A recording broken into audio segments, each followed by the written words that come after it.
consumers started to say, we're only going to buy from these companies that, did their best to end scalping, that maybe that would be a potential to ending it. But one thing we didn't talk about that I think is, be careful what you wish for, because I could see them putting DRMs on the PS6 or something like that, and then people would be mighty furious. So I think that's all I have. Okay, I'm going to give LSP a second chance to contribute to the discussion. Yeah, so let's try this again, LSP. This conversation was about PS5 scalping. It was super boring. Good talk, everyone. Great. Now we're gonna throw it over to the Turk. Like, it was so basically, all of this mind-numbingly scarcity bad. has been going on due to COVID happening, So, and then of course a I bunch watched of it cool earlier, products and coming I out. thought about Check out doing my it, but YouTube when I channel heard if you them wanna look talking about it, into like, some of oh. that stuff. But basically, going back to what Rob was saying, the market can handle scalpers. It's us as consumers that have to say, I don't want to deal with companies that enable scalpers. So we need to petition eBay, saying that if there's any MSR products like significantly above MSRP, they need to be flagged and taken care of, or change how you're actually going and selling your products. EVGA is doing a great job of doing a queue system. Sure, you're getting your product slower, but you will get it eventually. And then, of course, we need to develop better backends as we start to continue going more remote. Websites really suck when you've got 10,000 people trying to go and see what a 3080 costs, or if it's in stock. So we need more robust systems globally for websites, because that's the way our technology's going. Yep. Okay. Next, I'm gonna throw it over to Grimace. Yeah, so if we're gonna question the PS5 as being like a luxury good, I'm wondering what we do in the situation with somebody who does need a PS5 or a 3080, in my case, at least more than the common person who'd be waiting in line to get it to play Minecraft and like Ultra HDR or whatever the fuck you do that for.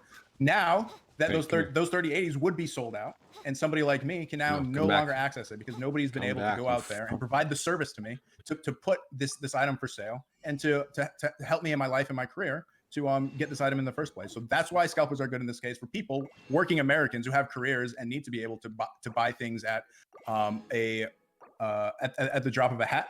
I think it's pretty important, and it's a nice niche that's found out there for the convenience they provide to people who are of means, I guess you would say, people who are contributing to the economy, paying their taxes, and maybe in some cases wanting to buy it for their kids who are also not eligible to stand in lines with the rest of the children who might be considered. They're just giving their closing statements right now. So Okay. Next, it's going to be Jangles. All right, so what I loved about this conversation is that it was never really about the PS5s. All of us agreed that like PS5s, they're like no one That's needs literally what the topic a PS5 except in these circumstances, and that's where like the spectrum exists incredibly. But what I loved is that we got to hear every single terrible argument. Grimace, I don't know if you're like a lefty or a righty or not. I didn't pay attention, but every single argument out of your mouth was the dumbest thing I've ever heard in my entire life, and I'm thankful that I heard it. Like, and you weren't able to counter a single one. Yeah, I countered every single one because this guy. Oh my god. Oh, he triggers me. This guy, his argument was, you gave terrible arguments. That was his argument, and he was trying to comparing scalping to someone breaking into their house and stealing their things and then selling it. That's fucking Jesus Christ. Wait, fuck. Hold on. There we go. just not a smart dude. I'm incredibly excited. Also, for what you he said for the interrupted next his topic. clothing statement. But this like notion that if you stand in line, you've provided a service, or like you are providing a service to people who really need the product. He's doing it again. Oh, this is why I said it was so dumb. Literally, the guy was like, "You don't provide a service when you stand in line to get something." I literally, if there's someone it could be a service where like, hey, the only way to get this is physically. Fucking Grubhub! They will go stand in line to get a product or order it, and then go pick it up and bring it to you. It's a service. Oh my god. Product, which is a code word for people who can afford the product. Because what happens if you actually need this product and it's not available, but the scalpers have made it to where you can't afford it because there's just physically not enough money in your bank account? I guess you didn't need it then if you can't afford it. Because what? Also, he keeps saying like, what happens if you need it, if you need something, and he tries to draw a distinction that there is no such thing as like a, what's it called, a luxury good, which is ridiculous. There are of course luxury goods, but he keeps trying to say like, well, what if you need it? What if you should have luck? It's like, well, what about anything that you quote unquote need, but the average person doesn't need? Like, say you really need a pen for some reason, but pens aren't just given out to everyone. I don't know. It's just fucking dumb. Just dumb. That's what you really mean. Can't afford it. You don't mean you can't need it. You can't afford it. But it was just every single terrible argument for like a lot of different things in this, and it was really, really interesting. And before I finish my closing statement, I just want to say that LSP is a garbage, fascist, liberal, progressive who's an absolute piece of shit, capitalist, socialist, communist motherfucker. And just because he's like my best friend, that doesn't mean you should like him at all, right? Just because he's really cool doesn't mean you shouldn't recognize that he's like this guy is a fascist crazy. piece of shit. Okay. He also bullies people for not being great with words and spelling in the English language. So there's also that.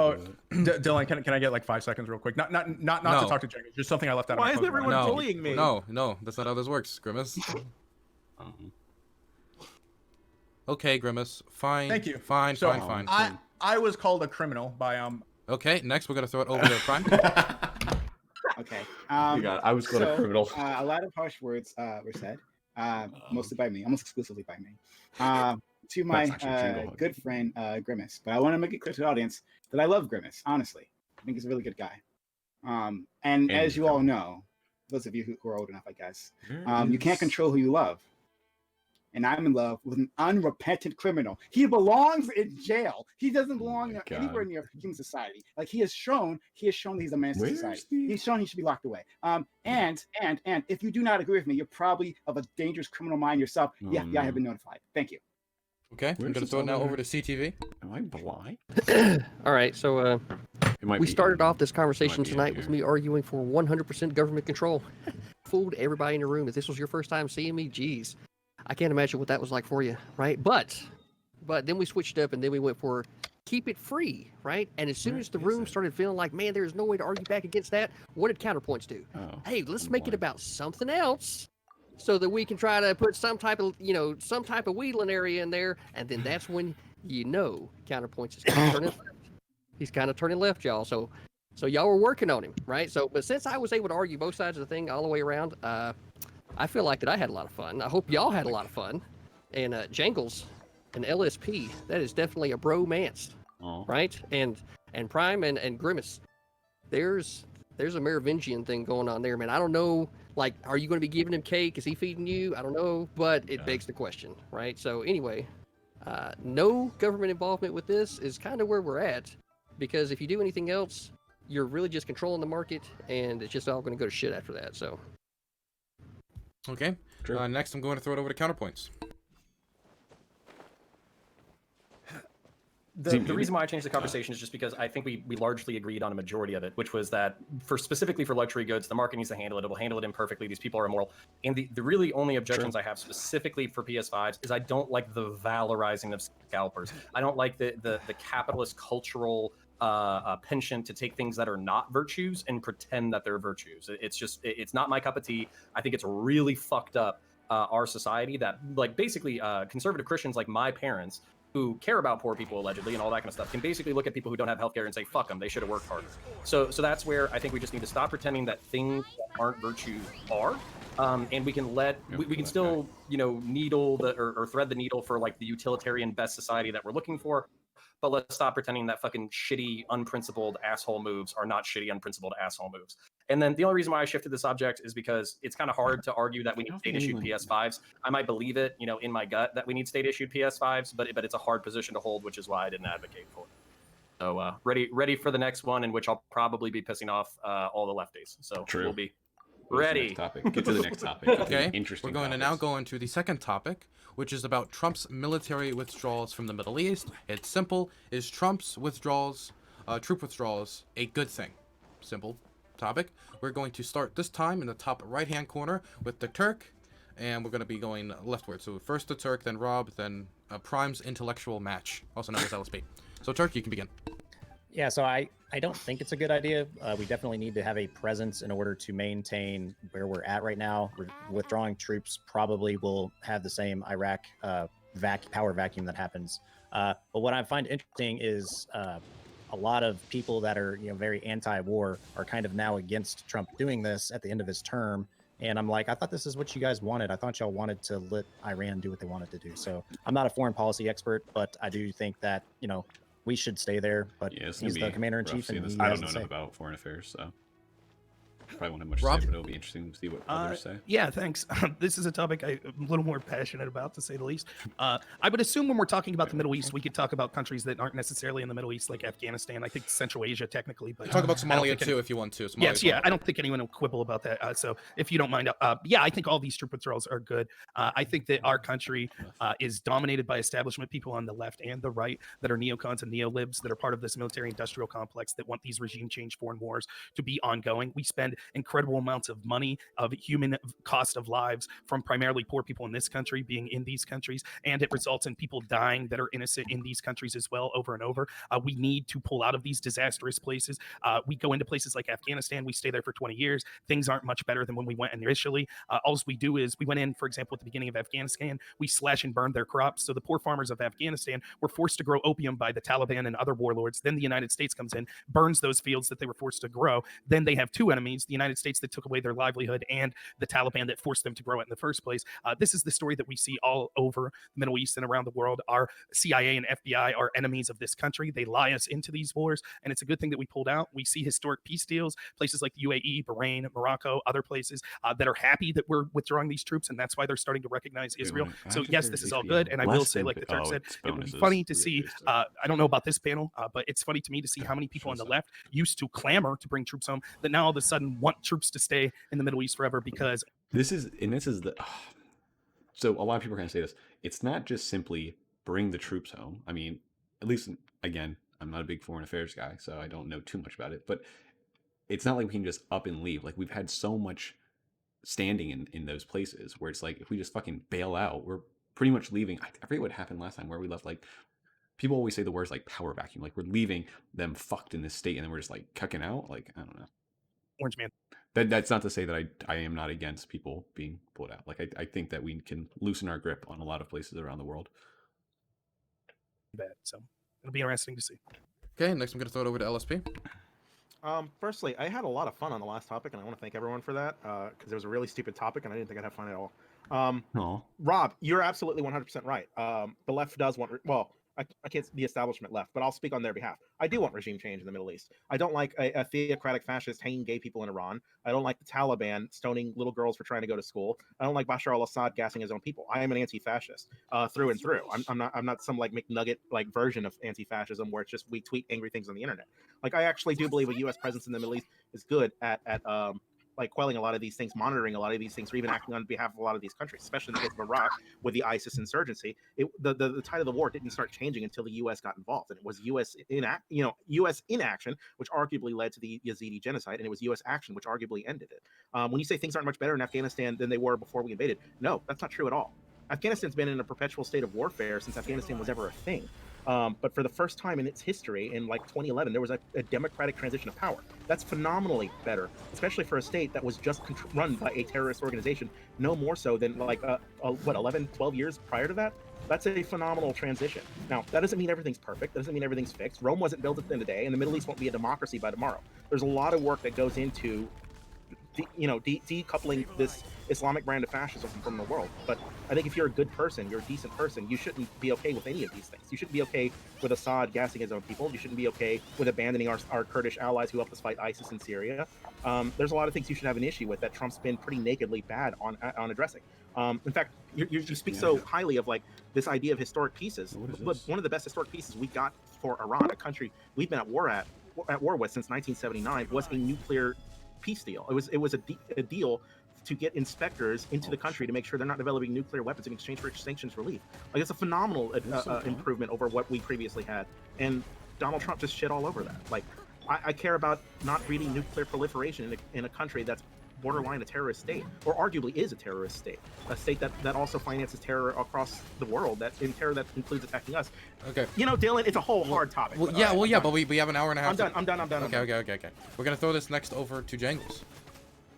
All right, so everyone, I want to like start this my opening statement off by saying that I'm basically going to be like a version of Turk in my opening statement, in that like I also am not a foreign policy expert, but as opposed to the Turk, I am significantly dumber than he is, even though I think I'm equivalently as handsome. Like, we are at the same level of handsomeness. So as a complete layperson, like, I would say that like I have the lefty part of me wants to like, yeah, get out of the Middle East, pull out, like get all our troops, like stop like doing our imperialist nonsense for the people in the Middle East. But at the same time, like, I also agree with LSP. Like, they're in a lot of places in the Middle East, they are like throwing gay people off roofs, and I'm a gay people, and I don't want that to happen. So like, even like in the most lefty argument that you can make, that like, oh, like it's American intervention that caused the turmoil in the Middle East, I don't know if you could say that like, oh, if we pulled out all of our troops exactly right now, that would fix everything, that would make everything better. I don't know if that's the right answer. So I'm interested in hearing from people who are way more knowledgeable than me, which is going to be like 8 of the people on this panel, which do some math real quick in your head. I'm just interested in hearing what everyone else has to say, and I'll interject with some dumb questions. To be the layperson in the panel, okay? It's intentional. I'm not just dumb. I'm trying to help you all. I will say also, this will probably be my biggest challenge as a moderator, is keeping my mouth shut during this discussion. I'm gonna say, so that's gonna be my biggest challenge. So I'm now gonna pass it over to CTV. Well, again, I love being able to listen after a few people that I know have definitely invested a lot more time into studying this than I've had the chance to. But with that being said, points there. When I look at the situation, I feel like that perhaps there's an argument for not the need to have the troops there, because technology has allowed us to be able to use drones or parts of the Navy to be able to still have an influence in the places that we need to.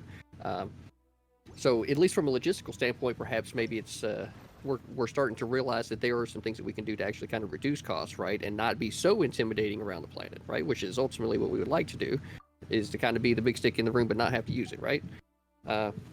So I feel like that moving them out is probably a good idea, but at the same time, there's a side of me that says that we've had this presence there for a while for a reason. I was active duty when 9/11 happened, and that's still on my mind. So I want to make sure that whatever it is that we're doing, that we're still being able to exert the right amount of force in order to put this thing down before another event like that happens. Okay, next I'm going to throw it over to Grimace. Grimace is still muted, I think. 1 second. Pro streamer. There we go. Can you hear me? Sure. So I think there's a pretty obvious implementation of Trump's scorched earth policy as he's leaving office. He's trying to, I don't know, sabotage our foreign policy that he's already completely mangled to death even more, so that when Biden comes in and corrects the problems that he created, that they can say, see, Biden is a neoliberal war criminal scum, which I guess they're going to say anyways, but I guess in this case, they can have the right say it as well. Just because he wants to put the troops back into place to actually accomplish our goals in these countries. I know like war is tough, but like the objectives that we're trying to stick to here in the Middle East is to, one, not enable the Taliban like Trump was doing with his peace talks, but to protect the democratically elected government there, to make sure that Al-Qaeda doesn't gain a new foothold in the country, and to make sure that we honor our agreements and our coalitions and our and that we back up our words with our actions, right? If you're gonna like be pro troops leaving, you have to deal with what's going to come next. And the last time we withdrew troops too early, you might have remembered, it was in 2011. We left a vacuum for ISIS to be created, and I don't want to see that happen again. We still have things to do, and we need to be honest with the American people that there is no timeline for this to happen. Like we can keep the numbers as low to a point that we have minimal casualties, and our military is still doing their due diligence, and that we're able to back up the promises we made and protect the people we said we would protect. Okay, now I'm going to throw it over to Prime. Thank you. Yeah. And so Grimace, wrong again, buddy. ISIS wasn't created due to the withdrawal of U.S. troops, right? They were created before then. They might have taken advantage of that withdrawal, but it certainly wasn't created by the withdrawal of U.S. troops. Yep, that's not all that's wrong. But then beyond that, right? I'm finding myself very much agreeing with much of what Rob Noor has said, and I think maybe also some things that the Turk has said. I am actually for the withdrawal of troops. I am against the suffering that has been paid for by the American taxpayer. I think, and I want to be consistent with these things, right? It's not that I'm simply anti-intervention. It's not that I'm that. I'm against horrid foreign policy blunders is what I'm against. And I'm against exasperating this mistake, right, over decades. Because when do we leave? At what point is it time for us to go, right? Naming, right? And now, how do we leave? That's a very good question, right? Because there could be terrible consequences if we do this wrong. Okay, and maybe someone much smarter than me can tell us exactly how to do that. But in any case, I want to quickly respond to LSP. Is that like I'm talking about like how much this has been an improvement for the people of these nations, right? Well, I'm sure people who are suffering the regular bombings that happen in markets. There was a bombing last week, if I remember. Dozens of people killed and injured and then maimed. Yeah, dozens of people. I'm sure they're ecstatic. This is a regular thing that happens in their country when it wasn't before, right? Massive improvement. Not that I'm against certain democracy and sort of democratic changes that are happening happen there, but let's be honest, right? People would have deserved much love to live and live in a peaceful country, right? Rather than being dead in a democratic country. Like, it's just the way it is. And then beyond that, I think you talked about Iran being a terrorist nation, right? That's funded terrorism around the world, certainly, right? But so is America. America has directly funded terrorists around the world. It happened in Latin America and probably other places that I don't know as well. But America has directly funded terrorism. So who should have fought against us, right? Who should have imposed sanctions against the United States? And then beyond that, we had a state-sanctioned terror campaign against African Americans all throughout the South for decades, right? Who should have intervened here in the States? Who should have invaded, right, to actually protect African Americans? Maybe someone should have. But let's not pretend that like the U.S. is on some high moral ground, right? And the U.S. is the one that's needed to protect the world against these actions. Maybe someone needs to step in, right? But that's a conversation for the international community, not for simply one country that has a history of being on the wrong side of these things. I don't know if it's just us making those decisions. Get me out of there. Get me out. Damn. I was really expecting and really hoping for everybody to be more along Prime's angle. Now I find I have to fucking fight both sides again. So this is my fucking beef. So I don't think we should pretend that American foreign policy is benevolent or benign or anything. I think we should pretend that, or we should acknowledge the fact that it's oftentimes materially motivated, and we basically dress that up in moral motivation. So, you know, we took out Saddam because he was an evil dictator who gassed his own people. That's true. We sold him the gas, though, originally. And the reason why we took him out is because he attacked Israel, and he attacked Saudi Arabia, and he also attacked Iran, and nearly destroyed his own country and basically fucked up the oil in the Middle East. So while we can have these dressed up moral pretensions about why we do what we do, like so we went after Osama bin Laden. He slaughtered civilians. He's a fucking terrorist, and he's a piece of shit, and I'm happy he's in hell. And I hope all the rumors about the people who basically like mag dumped into him and then dumped him in the ocean, I hope all those rumors are true because he's a piece of shit and he can go fuck himself. That being said, part of the reason why he was motivated to do what he did was because in 1982, the United States offered air cover to Israeli forces invading Lebanon, and the Israeli forces provided material support for a group called the Phalanges, who executed roughly 3,000 Muslim civilians in Lebanon. So we can't act like we're this unilateral, morally righteous actor. But here's where I have to go against Prime a little bit. Power does not like a vacuum. So as CEO of Antifa, Joseph Biden said, don't compare me to the almighty, compare me to the alternative. And this is where I have beef with lefties. I don't want to pull out completely. I think we should have advisors everywhere. I think we should work with any country that wants to work with us. It should be special forces and air support, because those are the two things that we excel at. But besides that, we kind of need to strike a middle ground where we're not doing these crazy interventions that cost as much as World War II and reap no benefit long term. And also, we need to not pretend that we're the fucking good guys while we're doing this shit. We are protecting globalist capitalism while we're doing this. Let's not dress it up in moral fucking drapes. I don't want to pull out all the way either. I think we should just wait. Go ahead. Sorry. You have to make me laugh, Prime. That's the challenge. Okay, so we're now going to transition into an open panel where you can all discuss and go back and forth. LSP raised your hand, so I'll throw it to you first. To take the reins of this discussion. And I will say, again, it's going to be difficult for me to bite my tongue. So I'm going to hope some of you do some self-moderation here. Dylan, you know what? I think at this point, if you like, I will actually be more than willing to take the moderator job, and you can jump in here. It would be unfair because, let me just put it this. There's a lot of work that goes into balancing these panels where you find people who kind of like disagree or agree at like a way so one person isn't lambasted. So if you see here, right, for example. Oh shit, let Prime do it. He has nothing give me a second here, right? If you look at this thing, you've got Turk, Rob, and Prime generally on one side, right, of this discussion. Where you have LSP, Counter, and Grimace on the other side, and Jangle's just gonna like just smoke and just enjoy the chaos, right? So there's this like balance that I tried to make, and so if like I was to switch out with somebody, I'd upset the balance, and I try to sometimes, like with this example of this discussion, you actually see there's some crossover where you have Prime, who's a lefty, agreeing with the righties, and for example, Counter, who's a righty, agreeing with some of the lefties here, and so it's just if I was to jump in, it'd mess up the whole balance. Dylan, I'm going to make you regret, because I am so dumb and uninformed on foreign policy, I'm going to make you, like, scream internally the entire portion of my contribution to this discussion. It's okay. It's okay, Jingles. It's if you don't know a lot about a certain topic, you're perfectly allowed to just be quiet and just smoke the whole time and enjoy the chaos. So I won't, though. So LSP, you can take the reins. Yeah, Prime was unloading a lot of bullshit. I need to address it. Bullshit. ISIS created by, you never answered, but they were created in 1998 before anyone ever invaded. That's neither here nor there. A lot of the things you reference are like, so there's a little bit of a Mont and Bailey. Everything's like agreeable, like against suffering paid for by American taxpayers. We're all against suffering paid for by American taxpayers. Against foreign policy blunders, we're all against foreign policy. These are bumper sticker policies, right? But when you say like, how much has there been an improvement in these nations? And then you provide people like this, just some anecdote of people killed in market bombings. I think you're doing a real disservice to the overall debate. Iraq and Afghanistan are 100% better places today after U.S. intervention than they were before. Iraq used to be under the whims of a dictator, a psychopathic dictator who committed body count, easily body count. True, right? After U.S. bombs falling down onto these people, right, decimating them, and then millions having to abandon their home, turn into refugees, right, moving into Europe, right, and causing disruptions there. All of that. I'm a little worried that he's gonna go down the whole,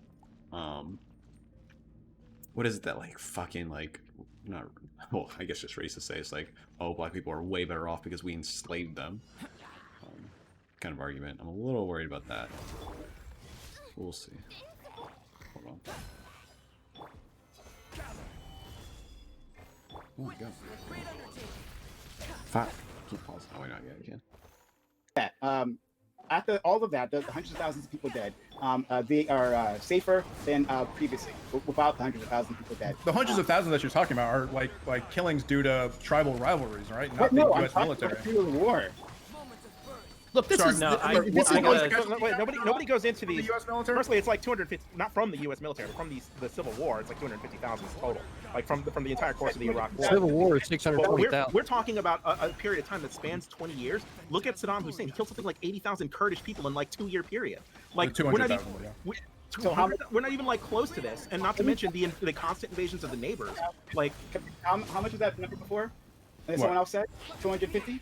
I said for dead Kurds. Campaign? It was almost 200,000 that the Kurds reported in northern Iraq.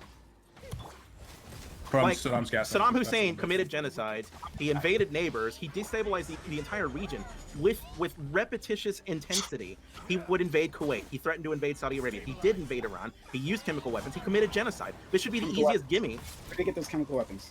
Let's say you get them from the United States. Yeah, what does you it think matter? we should just let people use chemical weapons? Why do we sell them to them? Wait, you're doing the Mont Bailey thing again. Hang on, No, this no. is the shit that pisses me off. Back Wait, up. wait. I don't need to defend America's fuck-ups. Nobody's defending America think directly you funds are. terrorists. No, shut up. When you say America directly funds terrorists, I don't disagree, and I don't defend that. Right? All right. Everything that, and this is kind of a meme. Everything bad you're going to say about the U.S., I'm not the U.S. Maybe you should direct this to an American nationalist, somebody who's an American exceptionalist. I'm not. So when you say let's not pretend the U.S. is on some high moral ground, I literally said like we were indirectly responsible for the Yazidi genocide in Iraq by pulling out and by being inactive during the Anbar campaign. Like we fuck up a lot, right? But this is a panel about what we should do. Like I can't defend our fuck ups. Yeah, we fuck up sometimes, and it's bad. I'm telling you what we should do. We should be in the Middle East. We should be doing good things there. Okay. But we aren't doing good things. I'm sorry. My problem is that we aren't doing good. I'm waiting for good things to happen, right? But We don't think turning Iraq into a democracy is a good thing. Sorry, what does that equal for the average person? What does that equal when they still Autonomy. Yeah, the What is it ability to equal? What does vote. democracy equal? Like autonomy. choose a That's what democracy is representative. for everyone. who are the people in charge? Let's look at their backgrounds, right? Let's see if these people are simply freedom fighters, so people who simply love democracy, or excuse me. Wait, are we comparing them to Saddam Hussein and his crime family? No, I'm not doing that. What I'm saying is that like you're pretending like the people that were replaced, right, are looking out for the good of their country. No, I'm not pretending that at all. No. I'm saying a democracy is preferable to a fascist dictatorship. Then what country don't we invade? We should invade Iran now, right? China. Let's invade China. Let's invade Iran. Like, can you name me a country in the Middle East that we shouldn't invade? Let's force democracy in them all, right? Rob, this is a bad argument. You're basically saying because because we do a just thing, now we're on the hook to do more just things, and you have to. No. You have to see the fallacy. That's not my point. Isn't that If you're literally a saying this lefty is argument? just, if you're saying this was preferable and just to go into Iraq, give me what country it would be unpreferable and unjust to go into in the Middle East. Because you don't have to invade, right? We can Why? do like peace deals. Oh, but we could have done that in Iraq. We could not, because we had a peace deal that kept getting violated, and Saddam, by the way, was looking for nuclear weapons. Had an entire history of messing with the UN inspectors, and they kicking them out eventually. And there's lots of stories about him like not letting inspectors into different buildings, and there having to be like this whole like dog and pony show, people like driving vans out of buildings as inspectors came. He was deceptive on purpose for whatever that reason was, and we had good reason to think that if he didn't have weapons of mass destruction, we know that he put $10 million to Kim Jong-il in North Korea to buy a nuclear weapon. Right. Dick Cheney and the rest of the neocons agree the exact same situation is playing out in Iran. That they're duplicitous, they're disingenuous, they're hitting things from the inspectors and things like that. Why shouldn't we invade Iran? We don't have that, but we don't have that evidence. We have every indication that they're willing to play ball, right? This is exactly the point. This is what we see. And I wish, Dylan, hopefully someday soon, me and you will have a one-on-one debate in Syria again. I would love to do that because you probably feel terrible that you were lied to. The fact that now we have the premier general in Syria admit that he lied to Trump, and your entire premise that we pulled all the troops out of defending the Kurds was actually a lie. You're baiting the fuck out of me. You are baiting the fuck out of me. Holy shit. He knows what I'm doing. Yeah. But wait, Rob, it was a nice pivot. What do you mean it was a lie that the U.S. troops are not there protecting the Kurds from an invasion from Turkey? No, it was a lie that we pulled them all out. As the general that was after Mattis, that was in charge of the policy in Syria, admitted in an interview 2 weeks ago. We literally have leftists, not all, thank you so much, Prime Case, for being someone that's actually standing to your morals. I really appreciate that, because I think it's so easy now for leftists to just say Orange Man bad. Therefore, I mean, we went from, in 2005, when I was I graduated high school in 2002. My first years in college, I made friends with all of these anti-war leftists, and it's unbelievable to see how many of those leftists marched with me against the Iraq war and said we need to bring these troops home. That now, just 15 later, are saying, well, of course we needed to invade Iraq. Of course we need to keep troops in Afghanistan for more than 20 years. We had someone say here, we said, I'm sorry, I forget who exactly said this. They said, if we leave too soon, we'd have to deal with it. We can't leave early. What, 20 plus years in Afghanistan is not enough? We got to keep going? No, that was me. Absolutely not. We still have bases in Germany. I mean, if we leave Afghanistan, for instance, the Taliban, who are now emboldened, and that now that the fighting scene is over, will come in and wipe out all the progress we made. We're going to have the exact same situation where more terrorist groups are now going to call Afghanistan their home, and we're going to have to deal with more domestic threats in the first place, not to mention all the terror that they're going to be inflicting on the Afghani people, right? And what I would like to say to Steelman Grimm's. Let me finish this.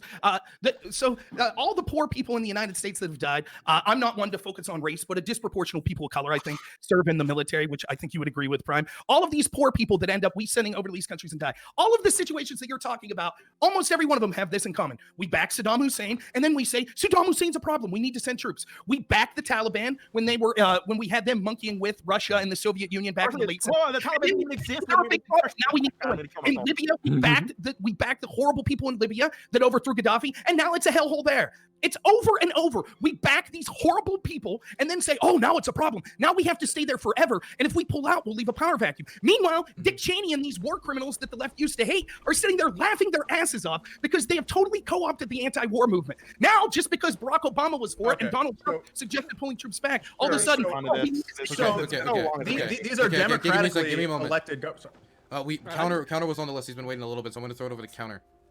Yeah, so this is the main thing that I want to get past because basically LSP is talking about all the moral reasons of why we should do things, and largely I agree. Democracy good, capitalism largely good, global trade largely good, technology largely good, stability largely good, terrorism bad. But at the same time, there's an element of real politic here that Norm is talking to, where basically we do support a whole bunch of really nefarious motherfuckers because they're in our interest. Yeah. And then when they're not in our interest, we fuck them over immediately as soon as they no longer serve our interest. So to back up Prime, you can Google this, the Riegel Report, RIEGLE, was a public program where we basically sent the precursors for chemical weapons and biological weapons to Iraq during the Iran-Iraq war. That was because Iran flipped into a theocracy. They stopped selling us oil. We didn't want Iraq to lose because that was basically the main defense for Saudi Arabia was Iraq as a buffer state. So we used Saddam Hussein as a buffer state. And then as soon as he gassed the Kurds, we're like, oh, we can't really control him. And then as soon as he threw a couple of Scud missiles at Israel, we're like, ooh, we can't really control him. So I guess we need to take him out anyways. And that's been a 30-year long project. Donald Rumsfeld was you can literally, I'll get you the books. But Donald Rumsfeld literally asked a CIA agent on his first day where he was briefing them about Al-Qaeda pre-9/11, where he was like, how does this tie to Iraq? And the CIA agent was like, it doesn't. It's a jihadist organization. And he was like, come back to me when you can tie it to Saddam Hussein. So these plans, these topplings of people who are not in American interests are decades in the making. These are plans by our richest and most powerful people. I largely agree with the project of global capitalism and American empire and all that kind of bullshit, but we need to stop pretending that it's some kind, like we have some kind of moral right to it. It wasn't morally right when we sold Saddam Hussein VX gas precursors. It wasn't morally right when we sent death squads into South America and had the Marines basically consulting with them. It wasn't morally right when we were selling Stinger missiles to jihadists. It wasn't morally right. It's naked political self-interest. So actually very good as well. I mean, that's not true. Sorry, go ahead. Jenkles, if you're going to go ahead, then that's fine. I'll wait after you, James. Prime, relax with the moderator. I'm sorry. I just. I was pointing at Dylan. Yeah. Because I wanted to hear his sultry tones call my name, but I guess this is good enough. Okay. So as a complete layman who is very dumb when it comes to foreign policy, this is like an open question. So from a lefty, I have my lefty brain over here. Okay, here it is, visually conceptualized. It's in this empty space. This might actually, which is where lefty brains usually reside. I want to pull out. I want to stop telling these countries like what to do and all that fun stuff. But I can't get it out of my head that some of these countries that we're gonna pull out of in the Middle East are gonna start from a governmental perspective are gonna outlaw homosexuality. They're gonna penalize it with the death penalty. They're gonna sanction throwing gay people off roofs. And I'm trying to reconcile those two parts of my brain. All right, as far away as they are, all right, they're rattling around in my brain a lot. So can I address it? Well, I want to finish my question with a bow. Okay, so how do I reconcile my lefty brain of we should pull out of these countries because we have no business in them, versus actually there are gay people in all countries, and if we pull out and just let these countries with the religious theocracy take over, it's gonna harm a lot of people who I would identify with. How do I make those two things make sense in my lefty brain, in which human rights take precedent over everything else? Should I'm very dumb. Should the U.S. have been invaded in the 1940s when African Americans were being hanged across the South? Again, I'm very dumb. So okay. No, I'm asking you. What do you think? Would you have preferred, right? Because human rights is the most important thing to you. Okay, which is not a bad impulse. But should we have been invaded by another country? It takes a while to get to invasion. There's other things to do. I'm trying to help them work through this. Should we have been invaded? I don't know. Again, I'm very dumb. This is not a meme. This is not a rhetorical device. I'm very dumb. Okay. Pressure should have been put on us by our allies and through our trade deal. Sorry, Dylan, is this okay? Yeah, that's fine. Yeah, I hear what you're saying. Yeah. Sorry. So pressure should have been put on us. There's nobody we know could viably invade us. But if they could to do what's right, and we were unable to do what was right, then yeah, you could probably justify that. But I think anybody looking across the world could see that we have a scale of the treatment of African Americans, and it's only been going up since 1863. So. I mean, there are setbacks, okay, not just up, but the trend has been up as far as freedoms go up until now. So they wouldn't necessarily have to invade to break the problem. Other countries can you actually name them? Could you actually tell me what the societal trends? Can you actually do that? They're oppressed minorities, in all the constituencies. Can you tell me? I don't care about the minorities in these places. All right, then why did you bring it up? What is it? I was just responding to your ask. Okay, great. So then I'm applying that to Iraq and Afghanistan. If I can reframe my question in a very unfair binary that people can attack. Okay, and then I gotta go down the list because there's a lot of people waiting to talk. Right. I'm sorry. Do you want me to let me? Do you want to let me say my binary, or is it? Well, no, I said yes, but then I gotta get to other people because they want to talk. Defend. All right, I'm gonna answer just because you're pretty. In my extremely unfair binary, if we pulled out of all these countries, and it would 100%, it's for sure, gay people, homosexuals would be murdered en masse. Would you still do it? I know that's unfair. That's like that's imposing that binary that I like said was bad earlier. But Rob, as a theoretical question, no, would I you don't still care do about gay it, people. Of course as, not. Like a theoretical question for everyone else going forward. Okay. Can I? Oh no, Sorry. or is he shaking? Sure, you can answer that quick, but I really want to get to these other people who have been waiting. Yeah, I think I can answer this question. I think I can also, bring it back to Prime's specific example. This is actually the exact calculus that the Yankee North had to make in the wake of Reconstruction, in the wake of the Civil War. So, do we actually put pressure on the South to reform? Do we impose our cultural and social and moral norms that we basically, not only do we want to abolish slavery, but we also want to institute some level of equality during the Reconstruction era? And the answer was largely no. And the reason why the answer was largely no was because, one, there's plenty of racism up in the North, but two, because the cost benefit analysis between putting that kind of pressure on the South versus kind of like trying to heal the wounds of the war and move on was actually deemed by the Yankee North to not be worth it. And that's the same question that you're asking right now, Jangles, if you're still there, is, if we pull out, if we withdraw, or if we only have like a token membership there and then nefarious actors take over and then they kill minorities, it's the balance of total harm, what's our role, sovereignty, the concept of Westphalian sovereignty, like all of this plays in together, and there's not a simple solution. Wait, federal troops were deployed in the South to help guarantee Black people's right to vote, right? Like the federal troops were deployed. How hard did they fight for that? How hard did they fight for that? Did they start shooting white people in mass? Yes, they did actually, and they suspended habeas corpus, and they crushed the Ku Klux Klan not once but twice. There were lots of casualties. I'm talking about I'm talking about like conflating a lot of history there. Okay. First fun fact is that the Ku Klux Klan wasn't a thing until after the Civil War. That's what right? we're talking about. That was in response to. We're talking about Reconstruction. Yeah, but you jumped right there in the middle of it, right? And wait, what? Go ahead. I'm sorry. Just go ahead. LSP, never mind. I jumped in too soon. And then Rob, I think I have yours down as well. Yeah, I want to address two people. So I'm gonna stack these, and then you can just come back to me way later because I'm just gonna write down the answers instead of butting in, so we can do this more organized. But two things I want to address. So I want to address both Rob and Prime. But first, Rob says we assisted the Taliban and we assisted bad people in Libya. Firstly, the Taliban didn't exist during the Soviet invasion of Afghanistan. I think. We assisted some Mujahideens. We did back some of them, but the Taliban didn't come to exist till years later in the aftermath through an internal political struggle between these different Islamist warlords, right? You also say, we assisted bad people in Libya, but you don't say who these people are. So I'm going to assume you don't know who the parties, involved in the conflict were. But in Libya, it wasn't Ansar al-Sharia, for example. But in Libya, we stopped a massacre from happening in Benghazi by instituting a no-fly zone. And if your argument is that, bad things happen when we intervene, I would use Libya as an example of bad things happening because we didn't intervene, right? We didn't help reshape a completely decimated country left in the ashes of Muammar Gaddafi. We just put in a fly zone to stop Gaddafi from flying his air force to kill people, right? The alternative that you're suggesting is letting Gaddafi massacre his own people. So write this down, because you can answer this in your thing, and I'll just go to this later. But the alternative you're suggesting. Well, I'm still confused.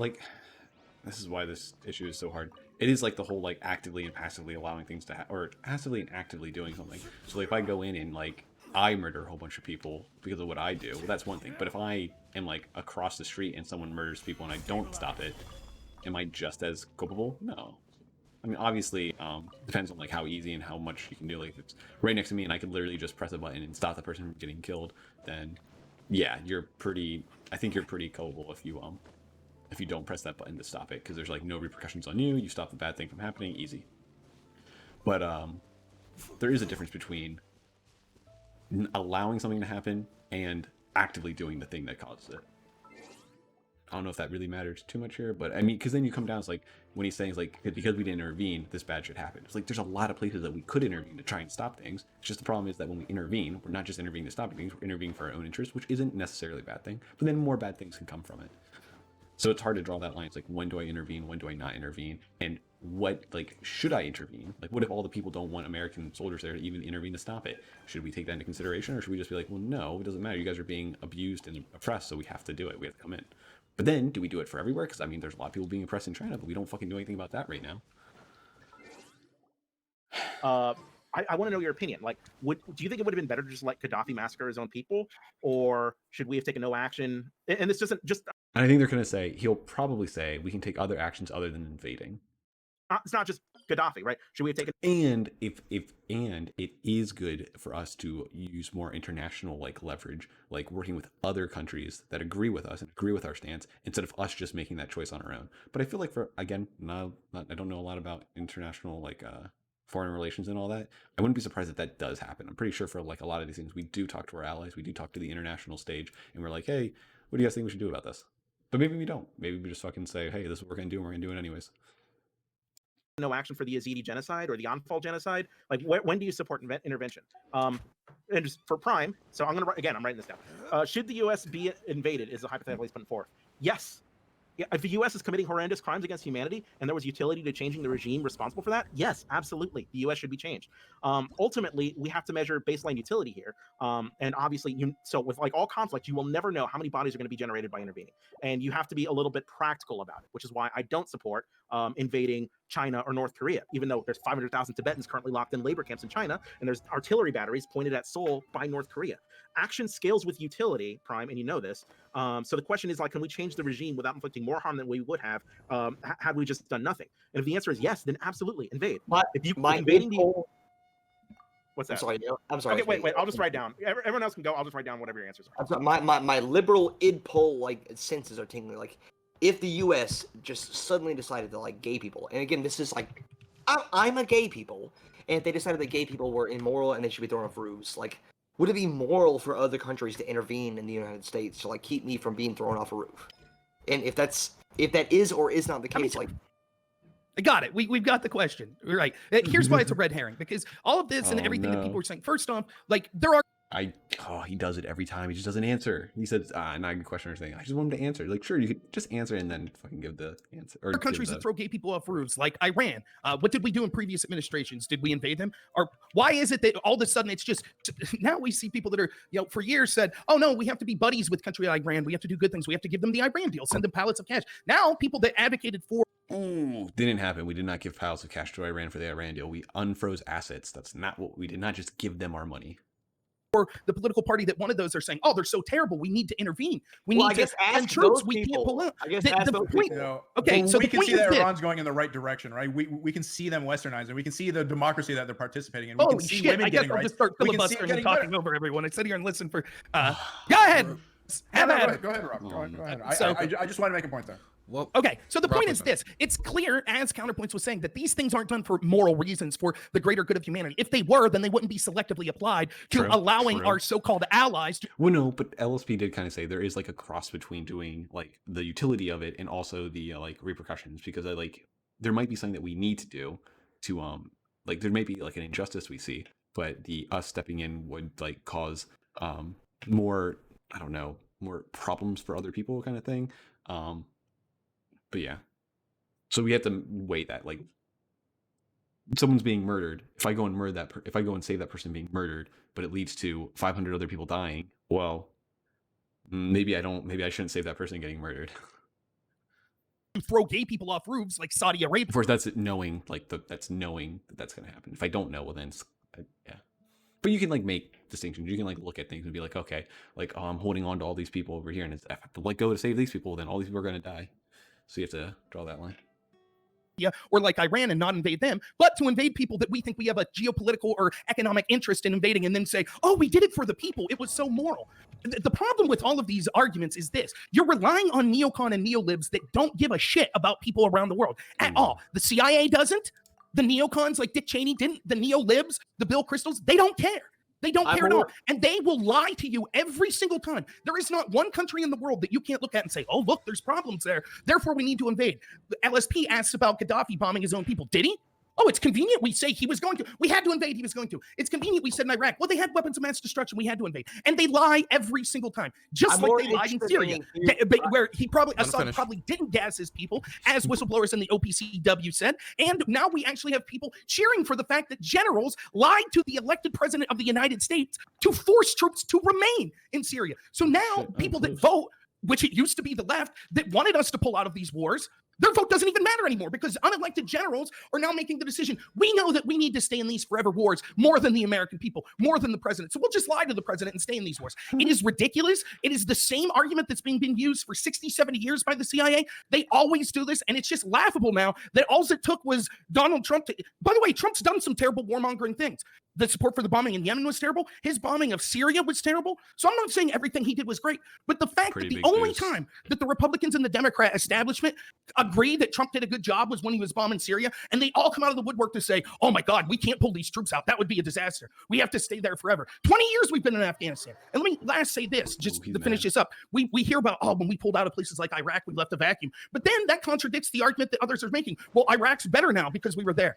At some point, if 20 years wasn't enough to stay in Afghanistan, will what be 60, 70 years from now, your grandchildren will be saying, oh, we can't pull out of Afghanistan yet. It would leave a power vacuum. We got to stay there another 20 years. At some point, we have to pull out of these places because we're doing more harm than we are good. I guess 20 years. Rob, okay. I don't know if you can prove that we actually are. Like, are we? I don't know. I feel like that's hard to dictate that, like, if we are actually doing more harm than good. Yeah, I don't know how you can tell. But and also I don't like the whole idea behind, like, I understand, like, I definitely feel a sentiment, like, we've been there a very long time, and at some point we do have to kind of like release our grip more. But it's hard just to be like, say we were there for a year, and then someone's like, we've been there for a whole year, guys, we have to fucking leave now. Like, I don't know, it's rough. Rob, how many Americans died in Afghanistan last year? No clue. It was in the thousands. No, it was like 20. It was less than 20 people. So when we're talking about having a military presence there in order to defend the government and allow for them to be able to protect themselves in the future against protect them from the Taliban and growing terrorist groups. It's not about having boots on the ground, firing rounds, fighting us, being there, right? Fighting, responding to our presence. Is some of the violence not because of that? Is the violence simply sectarian and not at all because of our continued presence? People fighting the outsiders, the invaders. So you're saying there's 20 American lives, as if there are no lives of the people who are living there who are lost because of our intervention. No, they're just saying that utility-wise, there would probably be more dead people. Well, we take their lives into account, right? As well. Can I just jump in and quick two things. Okay, so Counter has been waiting for a little bit, so I wanted to throw it over to Counter, but his camera, are you still here, Counter? That's such a I'm still here. Can you hear me? Yeah, I didn't know, I can't see you. And then after Counter, it's going to be LSP again.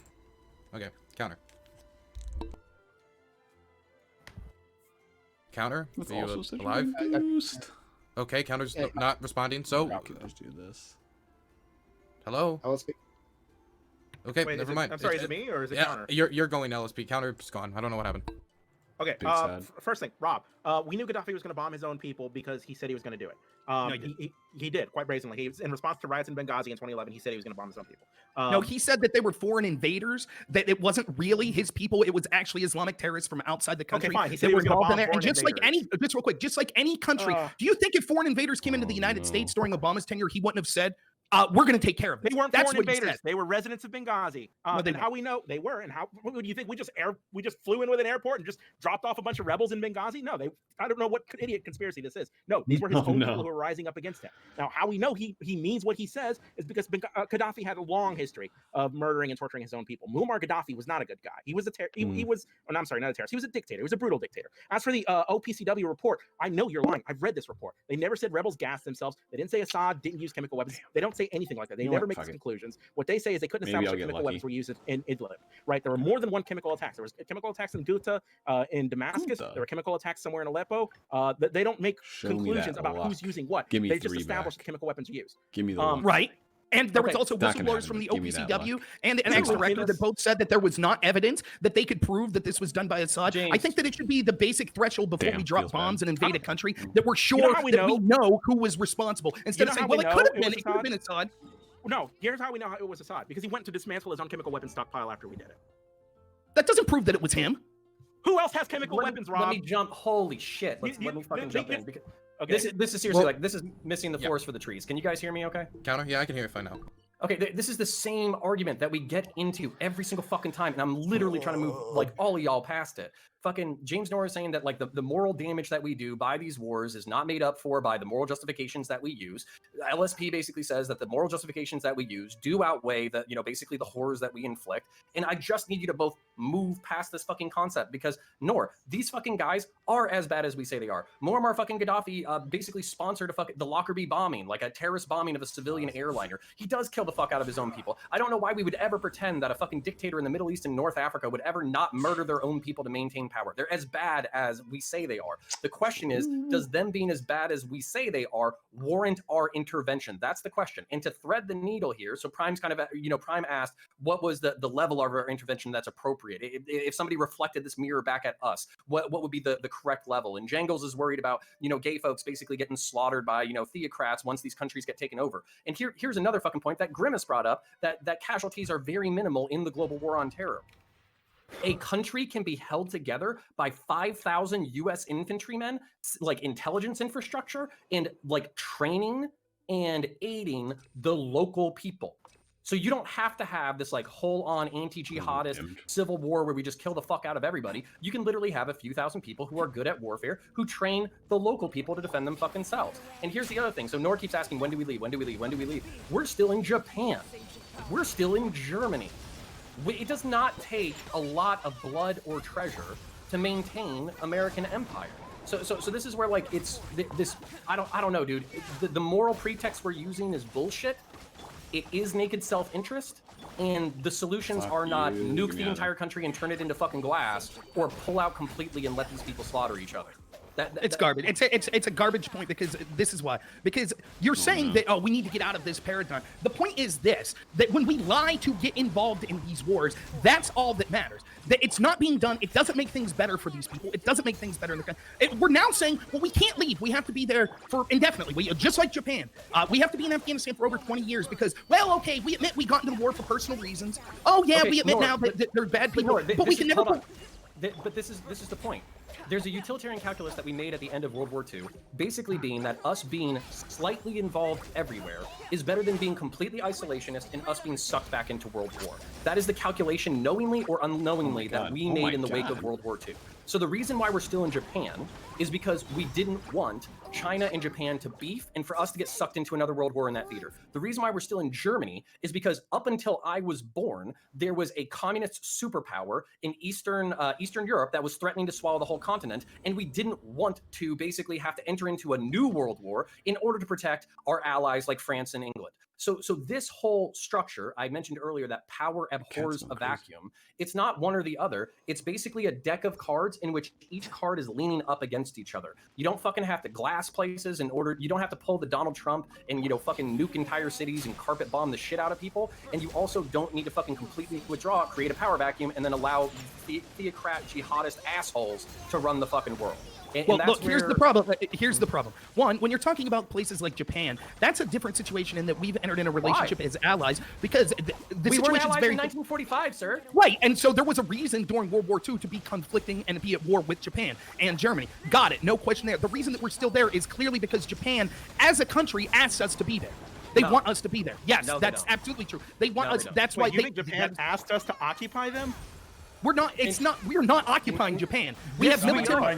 No, we're not. No, we're not. We have military bases in Japan that Japan welcomes. In fact, Japan. You oftentimes hear Japan worried if the United States, if people suggest that we should become more isolationist and bring troops back. Japan is not a fan of that because then they'd say, well, then we'll arm ourselves to deal with North Korea.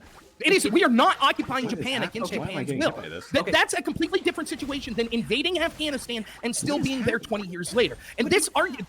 The empire argument that we need to have troops all over the world, it is not successful. If it was successful, we've avoided another world war for 70 or 80 years. So where's your proof that it's because we went to Afghanistan or Libya or Iraq? It's the Cold War. In what place? Just say hypothetically then, if we accept your argument, can you name Joe Biden sworn in January 20th? He immediately says, we're invading Somalia. You say, yes, great idea, that we have to prevent another world war. And then the next day he goes, we're invading India. You say, great idea. We need to stop another world war. Then he says, we're invading Iran. Great idea. We need to prevent another world war. Is there any justification for any war ever in any country that can't be accepted by saying, well, we have to do this. We have to be an empire. We have to. Sorry, we just have to do it. It's for the greater good. That was a lot. I just want to say two things, and then I can see the floor. Okay, we are already. There's something called like a Bismarck. Otto von Bismarck is the Prussian general who united Germany or whatever. We are already in unilateral and multilateral alliances with a majority of the countries of the world. So we already have a power structure that currently exists. That's part of the reason why Trump was such a fucking asshole, was because he was trying to disrupt NATO and he was trying to disrupt the unilateral bilateral alliances that we had all over Asia that keep China contained. That's part of the reason why the generals did lie to Trump about troops, is because they wanted to maintain troop levels all over the place. And by the way, you can look this up. It's something called TAD. It's like temporary activated duty or something like that. They use TAD as a way to activate troops and only keep them quote unquote active for a month, and then move them from like Kuwait to Iraq to fucking Syria, and then back and forth and back and forth and back and forth. I know how the numbers were juked because I know people who were juked as a result of the numbers. But at the same time, to argue that this power structure is like completely evil or stupid, no, this is like a very important calculus that's being done to maintain a relative level of world stability. And you asked me for the example of like, you know, what's this example? What's this great calamity that we prevented by having all these alliances across the world, by having American empire? The fucking Cold War, bud. We didn't go to war with Russia because we fought Cold Wars everywhere. So that we're avoiding World War then, we're avoiding World War now. It's all about balance of power. And no, we would invade India. They're a fucking ally. Was there? No, they're terrible to their people. We have to, right? Was there any other saying it's not a moral thing? Okay, so it's not moral. A while ago, Turk rose his hand, and I have his name down. I just noticed I didn't bring it over to Turk, so I'm very sorry. I would like to pass it over to Turk. Oh no, it was just a smart A comment, but I think this is a hot take, I don't believe this at all, but there were invaders whenever Obama was in office, and they came from across the border. I don't believe that at all, just a smart ass comment. Oh my God. Was there any other option in the World War, or the Cold War, right? Was there any other option rather than fighting them the way that we did? Was there any other hot war. Diplomatic, excuse me? A hot war, yeah. Yeah, other than a hot war. Yes, thank you for that. But any other options than doing it the way we did, right? Because you're saying that that's proof, right? That is proof that we need to be doing what we're doing, right? Because that avoided a world war, right? But was there any other option that should have been? Did it have to be fought in the first place? Did communists have to be? Yeah, fought? just let communism take over the world. That was another option. Yes, Prime would like that. But no, Al Qaeda and Osama bin Laden thrive in Afghanistan. Let Saddam Hussein get a nuclear weapon. The whole point. Okay, I'm ignoring that. The whole point of American imperialism is to make the world safe for American capitalism.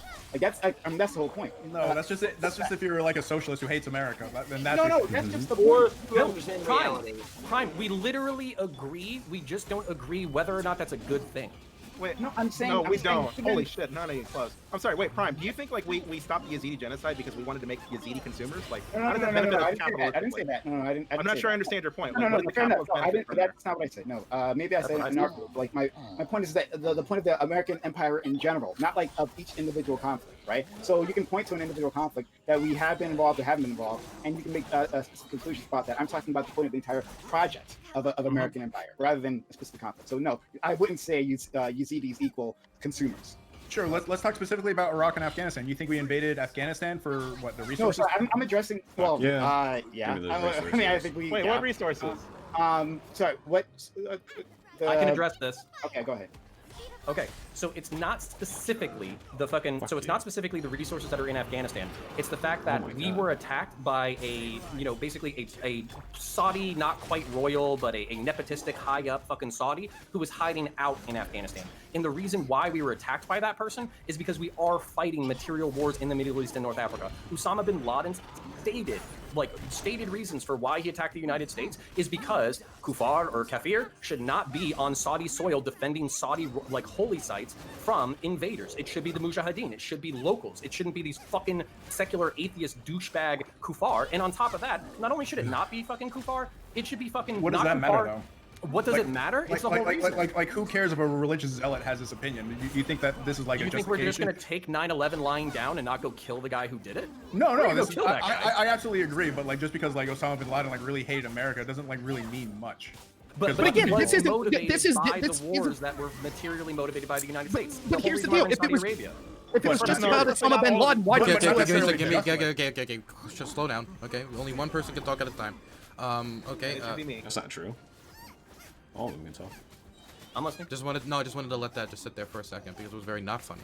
Okay, I'm gonna throw that over to Rob this time because Rob hasn't said anything in a while. What? Yeah, so if it was just about Osama bin Laden, then we wouldn't be there after Osama bin Laden. And remember, here's the pattern that we see. Osama bin Laden was part of the Mujahideen, right? So using counterpoints logic here. Well, we have to fight the Cold War. We need empire. We need to arm rebels in all these countries. So we armed the rebels in Afghanistan, the Mujahideen. We did that in the 70s because, as Brzezinski said, who was one of the people that was in charge of that policy at the time, we wanted to give Russia, the Soviet Union, their own Vietnam. So we armed the Mujahideen, which then later becomes the Taliban, Osama bin Laden, who then attacks the United States. Then we say, we have to go to war there. This is the mentality that Counterpoint's logic leads to. He says, well, we've prevented all this conflict by doing this. But every single time that we have an excuse to send troops over, it's always because we were meddling in the affairs previously. So we meddled in the 60s. Now we have to meddle in the 80s. Now we have to meddle in the 2000s. And it's always this same pattern. Meanwhile, the people that are getting wealthy in this country, the military-industrial complex that we're admitting aren't doing these for moral reasons. They're just destabilizing regions around the world so that they and their defense contractor bunnies could make billions of dollars exploiting in this country that are the ones that actually have to go over there and die in these wars. It's more than that. It's not just Raytheon. It's not just the defense industry. It's not just the defense industrial complex. It's you and me. We drive cars. 70% of the things in my fucking room have plastic inside them. That's petroleum. Maintaining the world petroleum market takes a lot of fucking work. It takes a lot of money, the blood and guts and metal and steel and anger and hatred. So you and I are the fucking beneficiaries of American empire. The reason why you have an entire world to fucking trade with, so you can get fucking Afghani pomegranates and fucking Peruvian fucking bananas and fucking Taiwanese fucking electronics, is because of all of the meddling that we have done for the past century. That's an absurd statement. Explain to me, for example, explain to me, other than cheap opium, what us being in Afghanistan for 20 years has benefited the American people for. Yeah, Al Qaeda doesn't exist anymore. They have no place of power. We have a democratic ally right next to Iran. Having a democratic ally right next to Iran, and then not just that, but also there's a shitload of rare earth minerals that are inside Afghanistan that we are denying China. And I was asked about this, like what they have in terms of resources. Well, I'll tell you, a simple Google search will let you know. Afghanistan, according to the United States Geological Survey, has 60 million metric tons of copper, 2.2 billion tons of iron ore, 1.4 million tons of rare earth elements in general. Its lithium reserves may be as big as Bolivia's lithium reserves, which are currently the largest known in the world, right? And those metals are used within our modern technology that we use currently, right? So there's plenty of resources there. Acting like what resources are in Afghanistan? Can I piggyback really quick? Give me my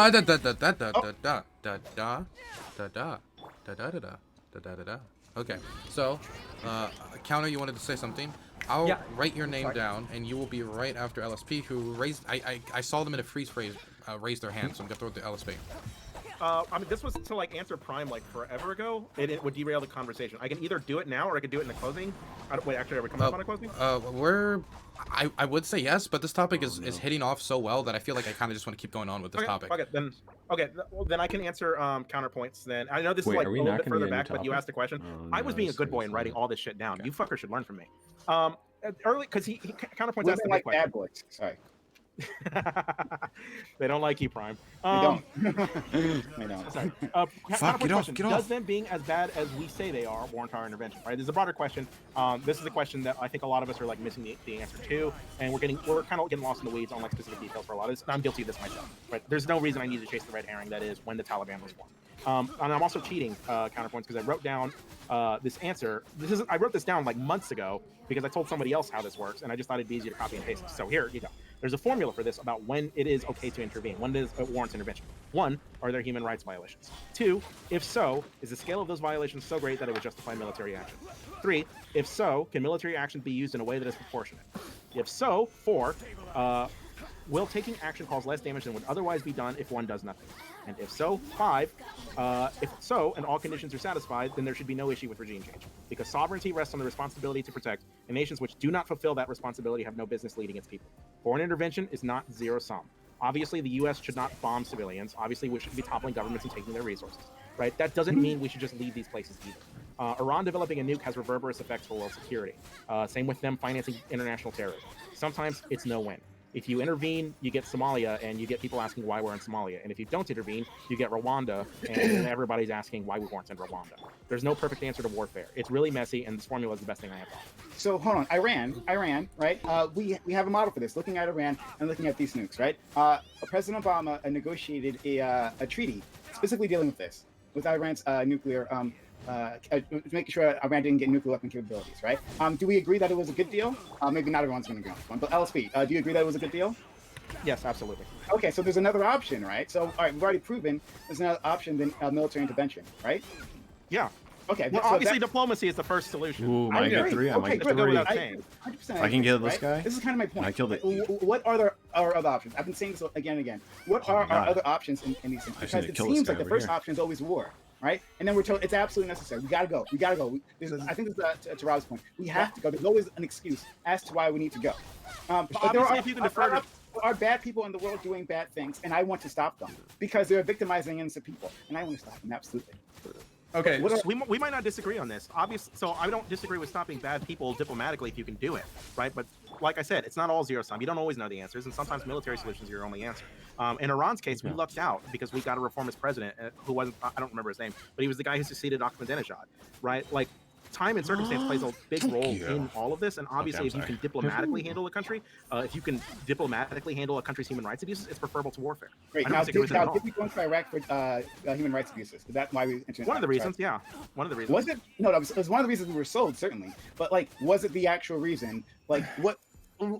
I mean, because I already told that Iran the guy should not have remained in power after he invaded Kuwait, right? We know that he kicked out inspectors. He kicked out inspectors and played a game of deceit that we're supposed to be checking in. Okay, so if we actually hold somebody to an agreement to show us if you're actually trying to harvest weapons of mass destruction and they kick them out, we should be concerned that this person is okay. So I gotta take a hit here because I'm looking at the clock and I'm thinking how much time we got left, and everybody is being involved except for Jangles, and I feel it would be unfair to Jangles since they prepared for the last topic and knew they weren't going to be able to contribute much here if we didn't get to the last topic in some extent. Hitting me. So I'm going to move it on to the last topic, but everybody will get a period of outros. I'm going to start in the bottom right-hand corner with counterpoints. Fuck. But please do try to make it faster due to time constraints. Yeah, I can hear man. you. Damn it. You can. I had so many things. Okay, it's well, alright, I'll try to do just that. speed through them. Okay. So, all right. So, if you've enjoyed my take so far, I'm Counterpoints. I have a YouTube channel, and you need to jump on Audible, and you need to read a couple of books. Number one is Art of Intelligence by Henry Crumpton. He's a former CIA operative, and he basically talks about Donald Rumsfeld trying to tie Al Qaeda to Iraq before 9/11. Another person that you need to read is listen to on audiobook because you're lazy like me. Robert Kaplan, who wrote Imperial Grunts, Monsoon, The Revenge of Geography, a whole bunch of other books. They're really good, and they combine geographic determinism, which I know is an edgy subject, and real world politics now, and it explains a lot of the subjects that we've been talking about for the past 30 seconds, and I'll try to wrap it up. So realistically, I actually agree with like Prime 100%, and I seriously think I could back up his worldview. The thing that we don't agree on is whether or not American empire is preferable to the alternative. And when he keeps saying like, well, do we have other options? Of course we have other options. And not only that, diplomacy is kind of in the background. It's boring. Nobody cares about it. It's not sexy. The only reason why we ever talk about war all the time is because war is sexy and violence is cool and bombs and death and destruction and horror and tragedy and all that kind of stuff are the things that grab our attention. But diplomacy is always in the background. So for every war that you've heard of and every dead person that you've heard of, there's hundreds of thousands, if not millions of people who were affected by diplomatic missions that you never heard of. And with that, I'll kind of give this topic goodbye because I love it and I could stay with it forever, but I want to give everybody else time. Counterpoints. One day, you and me, one-on-one, we should talk about foreign policy. Next, I'm going to throw it over to CTV. Well, after listening to the whole room pretty much the whole time, I think this is probably one of those historical things where, since we were able to rise to the level of superpower during World War II, develop the atom bomb, and basically exert a different type of dominance across the planet, that we somehow, in all of our hard work, didn't have the responsibility to at least try to exert some type of good across the planet. So, to me, it's all about, we have the responsibility.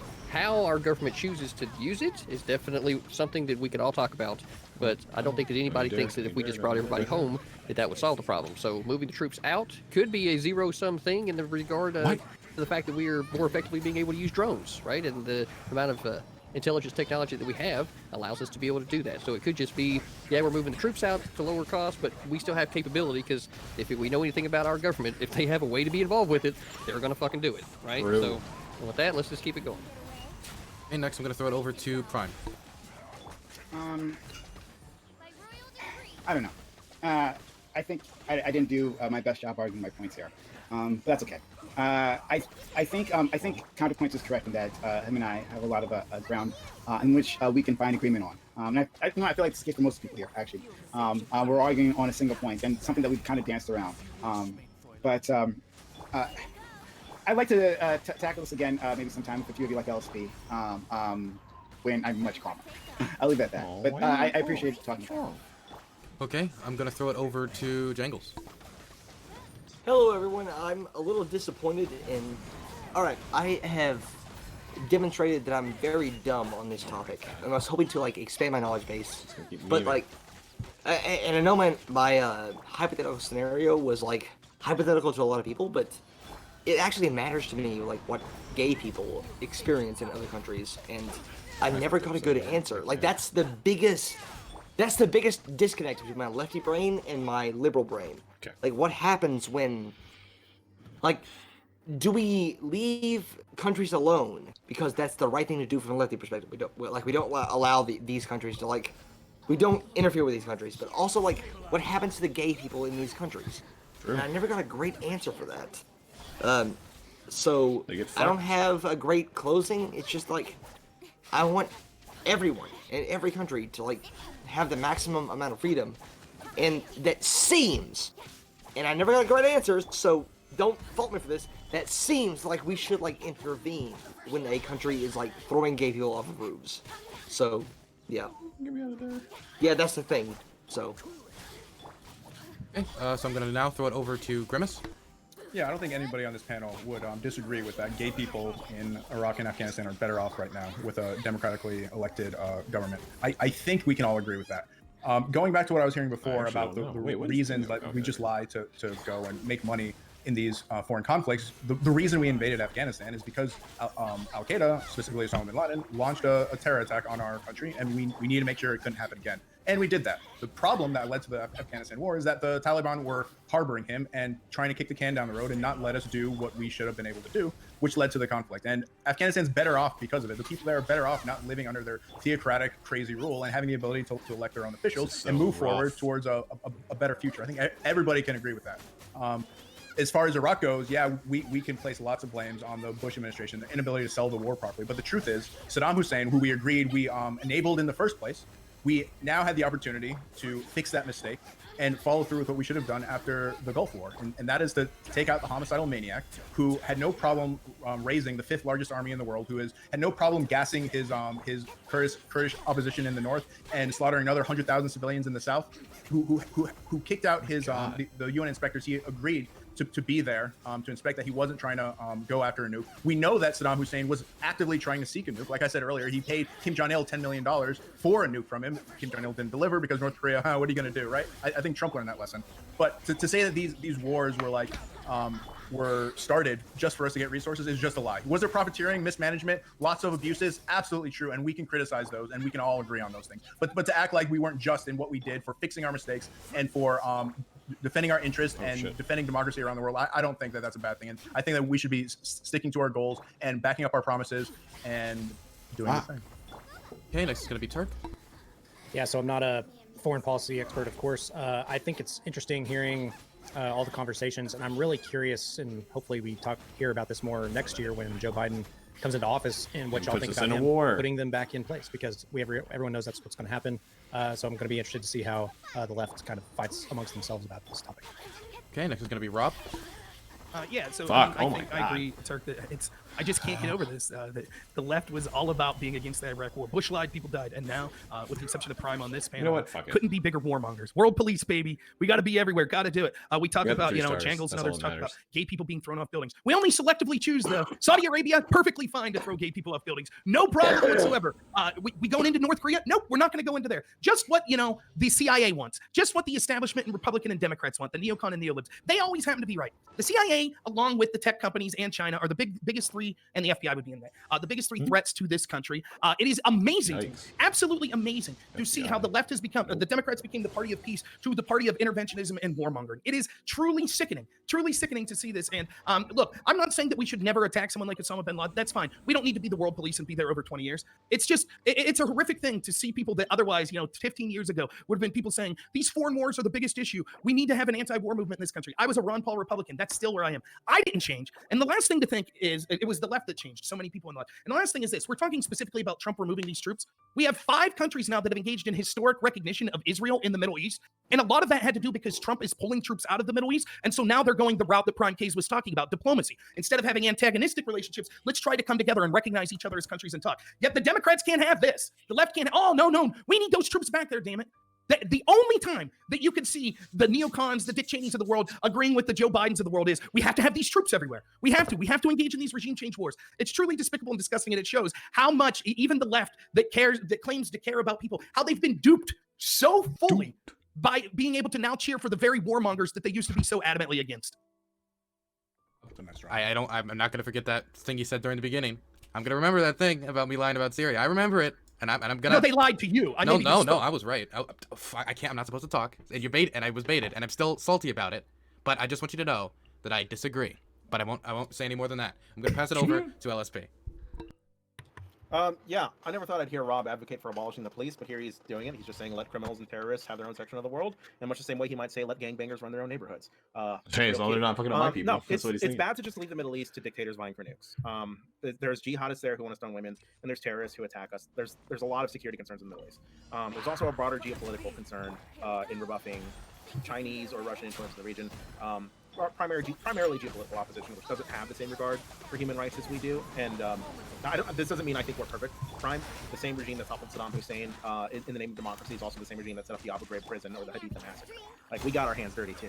But no, this is a normative position. So I mean, this is more for counterparts. This is a normative position I'm trying to advance here. Abandoning the Kurds, as Trump did, destabilized the best chance for an organic democracy experiment in Syria, and it released jihadists who fought alongside us against ISIS, and further solidified Bashar al-Assad's grip on power. Right? Sometimes intervention is messy. Prime seems to prefer a stable fascist to a flawed democracy.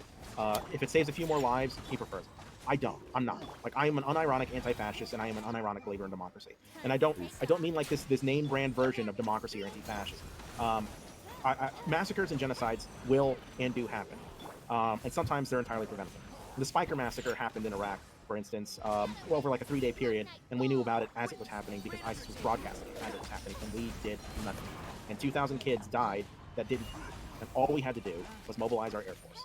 Now, maybe we'd have saved, maybe a few hundred would have had to die instead if we did. Or maybe if we maintained a security apparatus there, maybe none would have had to die in the first place. We can't know. We can only hypothesize what happens when a power vacuum is filled by terrorists. There's a famous statement by Donald Rumsfeld, which is that there are known knowns and there's known unknowns and there are unknown unknowns. This is good philosophy to follow in general when it comes to foreign policy. You see this play out with the instability of the region. That you don't know how things go. The best you can do is make a best guess hypothesis based on what we do know. We do know what terrorists do. We do know what Iran does. Like, we know all of these things. We know what their interests are, and we can make extrapolations on what will happen if these people get the power they so violate. Anyway, there's my question. Okay. Now we're going to go into the next topic, which is surrounding. Also, I'm going to put a poll in chat. There was a lot of people who were really active here. I've put a poll in chat where you can vote for the person who you think did the best on this topic. Now we're going to go into the next topic, which is, I will reveal the results of the poll later. We're going to go into the next topic, which is about vaccinations. There's a lot of news right now about the new COVID vaccine, and a lot of discussion about how distribution and how we'll deal with the vaccine overall. And so I wanted to pose to the group something about mandatory vaccination. Should vaccinations, including the COVID vaccine, be mandatory? I didn't know if he was just going to talk about COVID. Now I'm going to start in the top right-hand corner, once again, with the Turk. I don't think that the vaccine should be mandatory. I think if you believe you would benefit from it, I definitely think you should try and get your way onto the list somehow. But the government shouldn't force anyone to take a medicine that they don't want to. Yeah. Okay, next I'm going to go to Rob Noor. Quick, how long are we planning on going? Probably just 30 to 40 minutes, because obviously we want to stay on the usual time schedule. Yeah, okay, sounds good. Yeah, I don't think that the COVID vaccine should be mandatory, and I see some irony that I would like to talk about in this. We heard from the left before the election that it would be near impossible, and for good reason, for a vaccine to be developed in such a quick method that Trump was suggesting. And that's because historically we have never seen a vaccine occur this fast. Given that we're already seeing that there are unseen side effects. In Australia, for example, they had to stop their vaccine because people were showing up as HIV positive that were getting the vaccine. In the UK, they are warning people that have allergies not to take the vaccine now. This is something that occurred very fast. And so I understand people being skeptical. And we've seen the, quote, experts be wrong on COVID every step of the way, from lying to us about not wearing masks to saying it was okay for Black Lives Matter to go protest, but you couldn't go to your job and things like that. So to be able to trust them now on this and make it mandatory that people put what could amount to poison into their body seems to be a huge mistake. The other thing that I'll say about this is I anticipate a lot of people, maybe I'll be wrong, and if so, I'll apologize, but I anticipate maybe some of my friends on the left acting like it's just Republicans or Trump supporters that have questions of this vaccine. Remember, the three most prolific people that questioned the vaccine were Andrew Cuomo, who said he wouldn't trust the vaccine. Trump had it. Kamala Harris said something about the same, and Joe Biden alluded to it as well. So it's She said she hilarious trusts to the see Andrew scientists. Cuomo She say, I'm said not she going to trusts trust the Trump's vaccine. scientists. Now, just this week announced, we're going to have education panels to educate people on the importance of vaccines. So it just seems to be very fishy that the very people that questioned the vaccine, for political reasons, because they wanted to make it sound like Trump couldn't possibly have a vaccine created in time for the election because it could have benefited him. They questioned the vaccine, but now people that question the vaccine are terrible people. All of a sudden, we had to, in a 4-week period, go from we had prominent Democrats questioning the vaccine to now it's, everyone should have to take it and it should possibly be mandatory. I think it's disgusting, and it's another thing that's being done for political reasons, which is another reason to reject mandatory vaccines. Oh, yeah. Okay, we have the results of the poll Political, after 2 therefore minutes. reject. The person who Always got the the most best. votes for who performed the best was Counterpoints in first place. Now we're going to go to the next person, which is LSP. Not only firstly that poll's bullshit. Not only should I didn't even see my name on it. That's how bullshit it was. True. You know. I definitely did the best. I didn't vote for him. Yeah, fuck you, Prime. Not only should vaccines be mandatory, conservatives should be made to take estrogen as well. There you go. Good. Okay, next I'm going to Good. go Grimace. Oh yeah, I think at this point the well has been poisoned. There's no getting around this. There's no. It should be we had a leader in place getting us prepped and ready to take a vaccine. Who was able to bring us together and work for our fellow man and sign that social construct. And we didn't actually need any mandatory action from the government. But that's not going to happen thanks to our current administration and this buffoon who's still somehow in the office, hopefully only for a few more weeks. But as far as questioning the vaccine, the people you're talking about, they're questioning Trump pushing the vaccine the same way they would question Trump pushing a That is what Kamala university or Harris said. I pushing will not states trust it or from pushing Trump's whatever mouth. kind of snake oil he's been pushing on you and the rest of your conservative counterpoints for the last 4 or 5 years. Like every one of the people you mentioned made it perfectly clear that if the scientific community said that these were safe and important to take, that they would take it. They were pushing back against the idea of Trump coming out like a used car salesman saying that everybody needs to take this vaccine. It's the best and the biggest. I paid for it. Everything's great. It's like the Trump vaccine. That's what they were pushing. They were pushing against. And I think everybody has to notice at this point at a roundtable filled with liberals that Rob is unable to argue with any of our actual positions and wants to argue against this boogeyman that he's found to establish all his positions behind about the left or like anti-war and are like ultra pacifists when he's really talking about really loud like communists on Twitter. Like, yeah, you need to like focus and come back down to reality. Okay, now I'm going to throw it over to Jangles. Did you already get to speak? No, No, I did not. So I hope this we reset things. Like me and Grimace, like we're on board now. Like all his PS5 scalping nonsense is gone. Because absolutely we should listen to scientists instead of Trump. It shouldn't matter whether or not Trump endorses a vaccine or not. This is one of the biggest things in my lefty brain that is exploding in my mind with fireworks and all that fun stuff. Like, should we force people to take a vaccine? Like, if science says it's a great thing, like this, the vaccine works, in science, all the scientific studies says that it's going to reduce the amount of COVID cases in the world. Like, I think yes, that's a good thing. But my lefty brain says to well, wait, what if someone doesn't want to take this thing? That's my biggest question, and I am excited to hear the arguments from everyone else. So, I've had enough bourbon. Next person. Oh, he's been drinking. That's why. Okay, I'm going to throw it over to Prime Kai and quickly use the bathroom. I'll be right back. I guess I'm a bit torn on this. I would say that it just should be mandatory in the way vaccines are mandatory to go to school, right? For children to have vaccinations. You need to have your vaccination card. Right? Other people are going to be forced to be there with you. Children are required to be in school, right? So they shouldn't be there. Kids who are unvaccinated with a potentially dangerous disease. So I think that should be the case. Beyond that, True, just push him somewhere else. Has to get him out of here. Vaccine. I can't see myself being for that. Not even under the current bill as it stands. So yeah, I can't see myself being for that. Yeah, I'll leave it at that. Counterpoints. Yeah. So basically, thank you kindly to everybody in the chat. If you sincerely believe in your vote, then please go subscribe to my YouTube channel or follow me on my Twitter at Counterpoints, CONORPOINTS. And specifically into this subject, I'm going to draw a parallel to the Click It or Ticket campaign, which is basically an educational campaign and also an enforcement campaign that drove seatbelt usage from 20% in 1989 to over 80% in the modern era. So I am not for forced immunizations. I think it's a bad precedent to set that we're literally going to basically point a gun at your head and tell you that you have to inject inject something into your body. And we used to do that. I think we literally did that with but what I do think is important is we didn't put a gun to their head, but we did say it was the public about why it's important to get vaccinated. I think that's actually this whole concept that rhetoric doesn't change anybody's minds is total bullshit, and I can't wait to never hear that again on a panel or a debate show that nobody ever changes their minds. It's bullshit. And then also, basically anybody, we should make accommodations. So for instance, in public schools, if they do, you are entitled to a public education. You are not entitled to infecting other people because you feel like being a dumbass. So you can do distance learning. If you don't want to be vaccinated, you can be homeschooled. If you don't want to be vaccinated, we will give you a phenomenal quality distance education. But if Oh shit, I forgot I can't pause in this. Fuck. I don't know. It's kind of funny, but like at the same time, you're just double hurting that kid. You're making them get homeschooled, which, okay, technically I don't know like the statistics of like how good the homeschooler is, but I'm supposing that if your parents don't get you vaccinated, they're probably not the best teachers.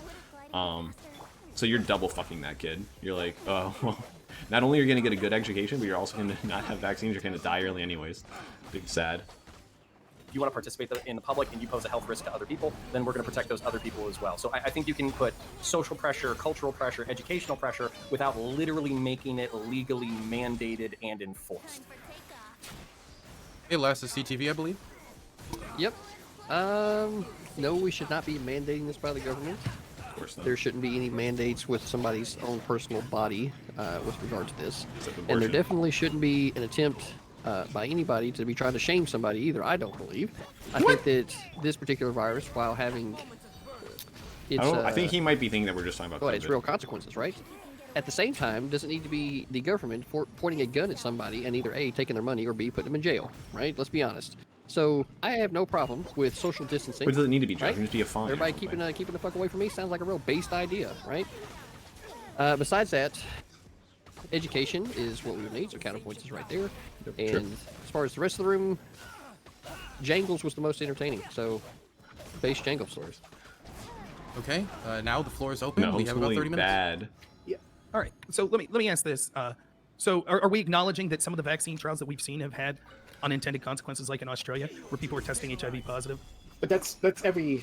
You admit that, like that's like all drug trials, right? Like that's every drug that's come up with. Wait, drug trial HIV comes up? No, I'm fucked up. I didn't get anything. I haven't heard about this HIV thing. So I have no idea. I'm just curious. Did they give people COVID as a vaccine and people got HIV from it? Yeah, They I tested don't think positive. anyone on this panel thinks that we should mandate like people taking vaccines that will give them HIV. I don't think anybody is holding out. I guess I don't But like can I, but I can I think point you out can how argue that's disingenuous? incidental. Not you specific, nor, but like, can I point out how disingenuous this shit is? Because like seriously, there was a post on Twitter today about how 4 people experienced facial paralysis from like some form of palsy or something like that. You literally click on the article that this person is sharing, basically saying that these people have suffered like a long-term health effect, and it literally says that the palsy is temporary, like it resolves itself. So it's kind of like so I'm not Did they saying sign affidavits? Right. Yeah. So, dude, like, but that's the thing. It's like we need to know how many people were tested in the group, what's the prevalence, like all that kind of stuff. Because there's also a difference between like showing HIV positive and actually having like an autoimmune disorder. That's Yeah, they didn't have it. To streamline this just process, tested can we just positive. assume for the sake of the conversation that they've already tested it and they already confirmed that it's as safe as can be? No, Like everything I don't else, trust the everything- science. Well, it's just for the sake of the conversation. Assume they did, right? Because the crux of this is about bodily autonomy. Is it okay to force onto somebody a vaccine if they don't want it? But that is the whole No, debate. I think Like, that's this kind is of like the first skipping again. over part of the We problem. just had people saying, credible scientists saying, we would be very skeptical that you would also be like able to that. do a vaccine in under a year. It's never been done. We've had coronaviruses has been out there. Wait, We've never had a vaccine to a coronavirus. We've never had a vaccine to a coronavirus, and we've never had a vaccine for anything that we did in under a year. And But so there's never been an economic incentive to do. Yeah. It's literally shut down the entire, entire global world, economy. yeah. But This there is is the most no, important the thing lockdown going shut on down the right entire now. world economy. But the point shut is still up. that if it's something, the lockdown, Where the but lockdowns it's something come that's from. unprecedented in medical history, there's certainly going to be kinks to work out. Now we're talking about a disease that is 99.975 survivable by anyone who's got under him, the age of got him, 75. got him Like, with look, that. if you don't like science, look, Let him I'm fin- wait, give me a surprised. second, Like, give me a second. Okay. Okay. I understand you're calling out the bullshit, but it was so many people talking, I had no clue what the fuck was going on. It was okay. So It was me. Rob, can you finish the point, and then what we'll do is Sure. Jangles respond because Jangles obviously very passionate. Right, yeah, right. Jangles, typical leftist, anti-science leftist, probably for school lockdowns too, even though all the medical science says that those lockdowns are a mistake. Yes, the disease is 99.975 survivable for people under the age of 75. And so there's other problems with this vaccine. Like, for example, let's just throw some questions out there. If I get the vaccine, do I still have to wear a mask and social distance? Yes. Yeah. Oh, so the vaccine's not 100%. So we don't know exactly what the side effects of the vaccine will be. It's not 100% effective. We still have to social distance and wear a mask even if we have the vaccine. So then here's the next question. If people are saying, well, people don't have the right to go to school and other things if they don't get the vaccine. If someone refuses to social distance, should we also say they're not allowed to attend public school? If they're like, But they're not following the rules. That's the whole point. reading on No. their- If they, in their life, don't social distance, does that mean that they can't then go to public school? Yeah, sure. For the, Okay, so everyone who attends... Sure. I think the only issue is that you can't. It's hard to tell if someone's socially distancing outside. Like unless you have a camera on them at all times, you can get a certificate or some form of thing that says I got vaccinated. You can have a doctor's thing that says I was vaccinated. That way you can tell. You can't always tell if someone has been properly socially distancing. And also, if they're in a location where they aren't socially distancing when they're supposed to be, like school, they can get kicked out if they don't follow the rules. Everyone who attended a Black Lives Matter rally should not be allowed to go to public school. Yep, absolutely. Okay, hold on. Wait. Let's pretend. Before, you can say sure, and you can even say as long until they what's it called?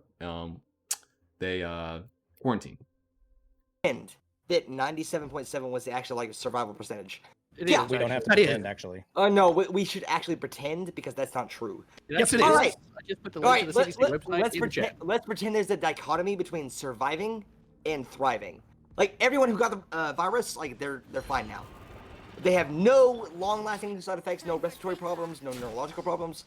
Like they're doing fine, and it's okay because if you survived, if you physically like did not die from the virus, you shouldn't care about it. We're just done. Let's pretend that's the case, and it's not. Like, holy shit. No, I don't know what you're trying to say. Drugs you're on, I wish I had some. But the point is, I think you can see by the question that I just had, that in reality, a lot of the people on this panel and in general that are touting, oh, we need to have these vaccines and stuff, they don't really give a shit about it. They don't, in reality, because they're more than happy My to mother-in-law has cancer. I would like to. What do you mean we don't care about it? We want to Shut the fuck up. Whoa, Oh no, he mad. Jangles, you good? I'm not. My mother-in-law has cancer. Oh, he's actually crazy right now. It sucks that like she made the terrible decision to develop cancer in the midst of a pandemic. It's horrible. She shouldn't have done that. I would advise her against that, actually, if we had to like redo things. But my mother-in-law, who I am ambivalent towards, but my husband loves her because like What is happening like, right now? His mother or whatever. Like, what an asshole. Yeah, what an asshole. I'm kidding. No, like what an asshole. Like he loves his mother. Justin, what are you getting at? I'm getting like I have to be very careful because if I get COVID, who cares? I'm young, I'll live. But if I get COVID and my husband gets COVID and that makes his mother with cancer, who is undergoing chemo, if she gets COVID, it's very reasonable. If I get COVID, my husband will get COVID, and he'll visit. I'm just gonna head out for 20 minutes while this drunk rambling continues. I was Or can about. we actually have a conversation. It's drunk rambling, but for God's sake. Yeah, but no, for real, Jangles. No, Jangles, you're better than Ross. Jangles, I'm asking you for like legitimate. Like right now, are you sober? No, he's wasted. No, dude. he's wasted. But it's like you're dragging the conversation out. However drunk I am, like my mother-in-law still has an immunological. My mother-in-law still has an issue. I feel my thoughts go out to your mother. I really yeah, but we're gonna Jangles, just take a second, collect yourself. Now, I'll just finish real quick. The reason that I said that it's evident that people don't really care is because not one of these people were out there speaking at people, I don't know, attending Black Lives Matter rally, saying that they were harming the social health and that they shouldn't be allowed to go to public school. But now now all of a sudden with the vaccine, that they admit still won't be the end all be all. You still have to social distance and still wear a mask. Yet strangely silent on the left-wing causes that don't want to social distance. And when the same medical experts that are saying you have to take the vaccine, when they said, oh yeah, COVID's bad, it could kill millions of us, but white supremacy's worse, so you go ahead and go out there and protest against it. It's a joke. It's hypocrisy. And shit! I guess viruses don't agree with you just because you don't agree with them. There you go, bud. Now you're coherent. This is the boogeyman you're arguing against again. Dude, so we have other people who want to. We have other people that want to talk. We're gonna throw it over to LSP. We're gonna throw it to LSP then counter. Okay, just some solidarity here. I'm gonna try to pretend I'm drunk while I do this. No, Rob brought up 2 points. Rob, I think, is more interested in pointing out the hypocrisy of what he sees from the left than actually answering the question. It's kind of frustrating. The first point is like he's questioning how effective the vaccine is, and the second was whether or not MASH should be mandated going forward. I think most of these are largely moot. Like we can, there's a more fundamental question here, and we could just make assumptions on these 2 answers to like get to the actual issue, right? I think it's about bodily autonomy, but I'm willing to bet. So there's a more fundamental problem. I'm willing to bet that if I got a show of hands from the room, everyone here would agree that you shouldn't drink and drive, right? This should be illegal to drink and drive. You shouldn't be allowed to do that. Or drink now, and panel. Why? Or drink and panel. Or drink and why panel. Is that, God. right? Because you shouldn't be allowed to be careless and endanger somebody else's lives with that carelessness. It seems pretty obvious. Just apply that same logic to COVID, right? That's where the argument should go. It should be the exact same argument. And yeah, I'll leave it to somebody else. I think it's kind of so. If I decide to go to a public place and I don't have my vaccination card, am I going to be put into a prison cell waiting? No, for you just my, won't be allowed my in. You'll just be time kicked in out. court?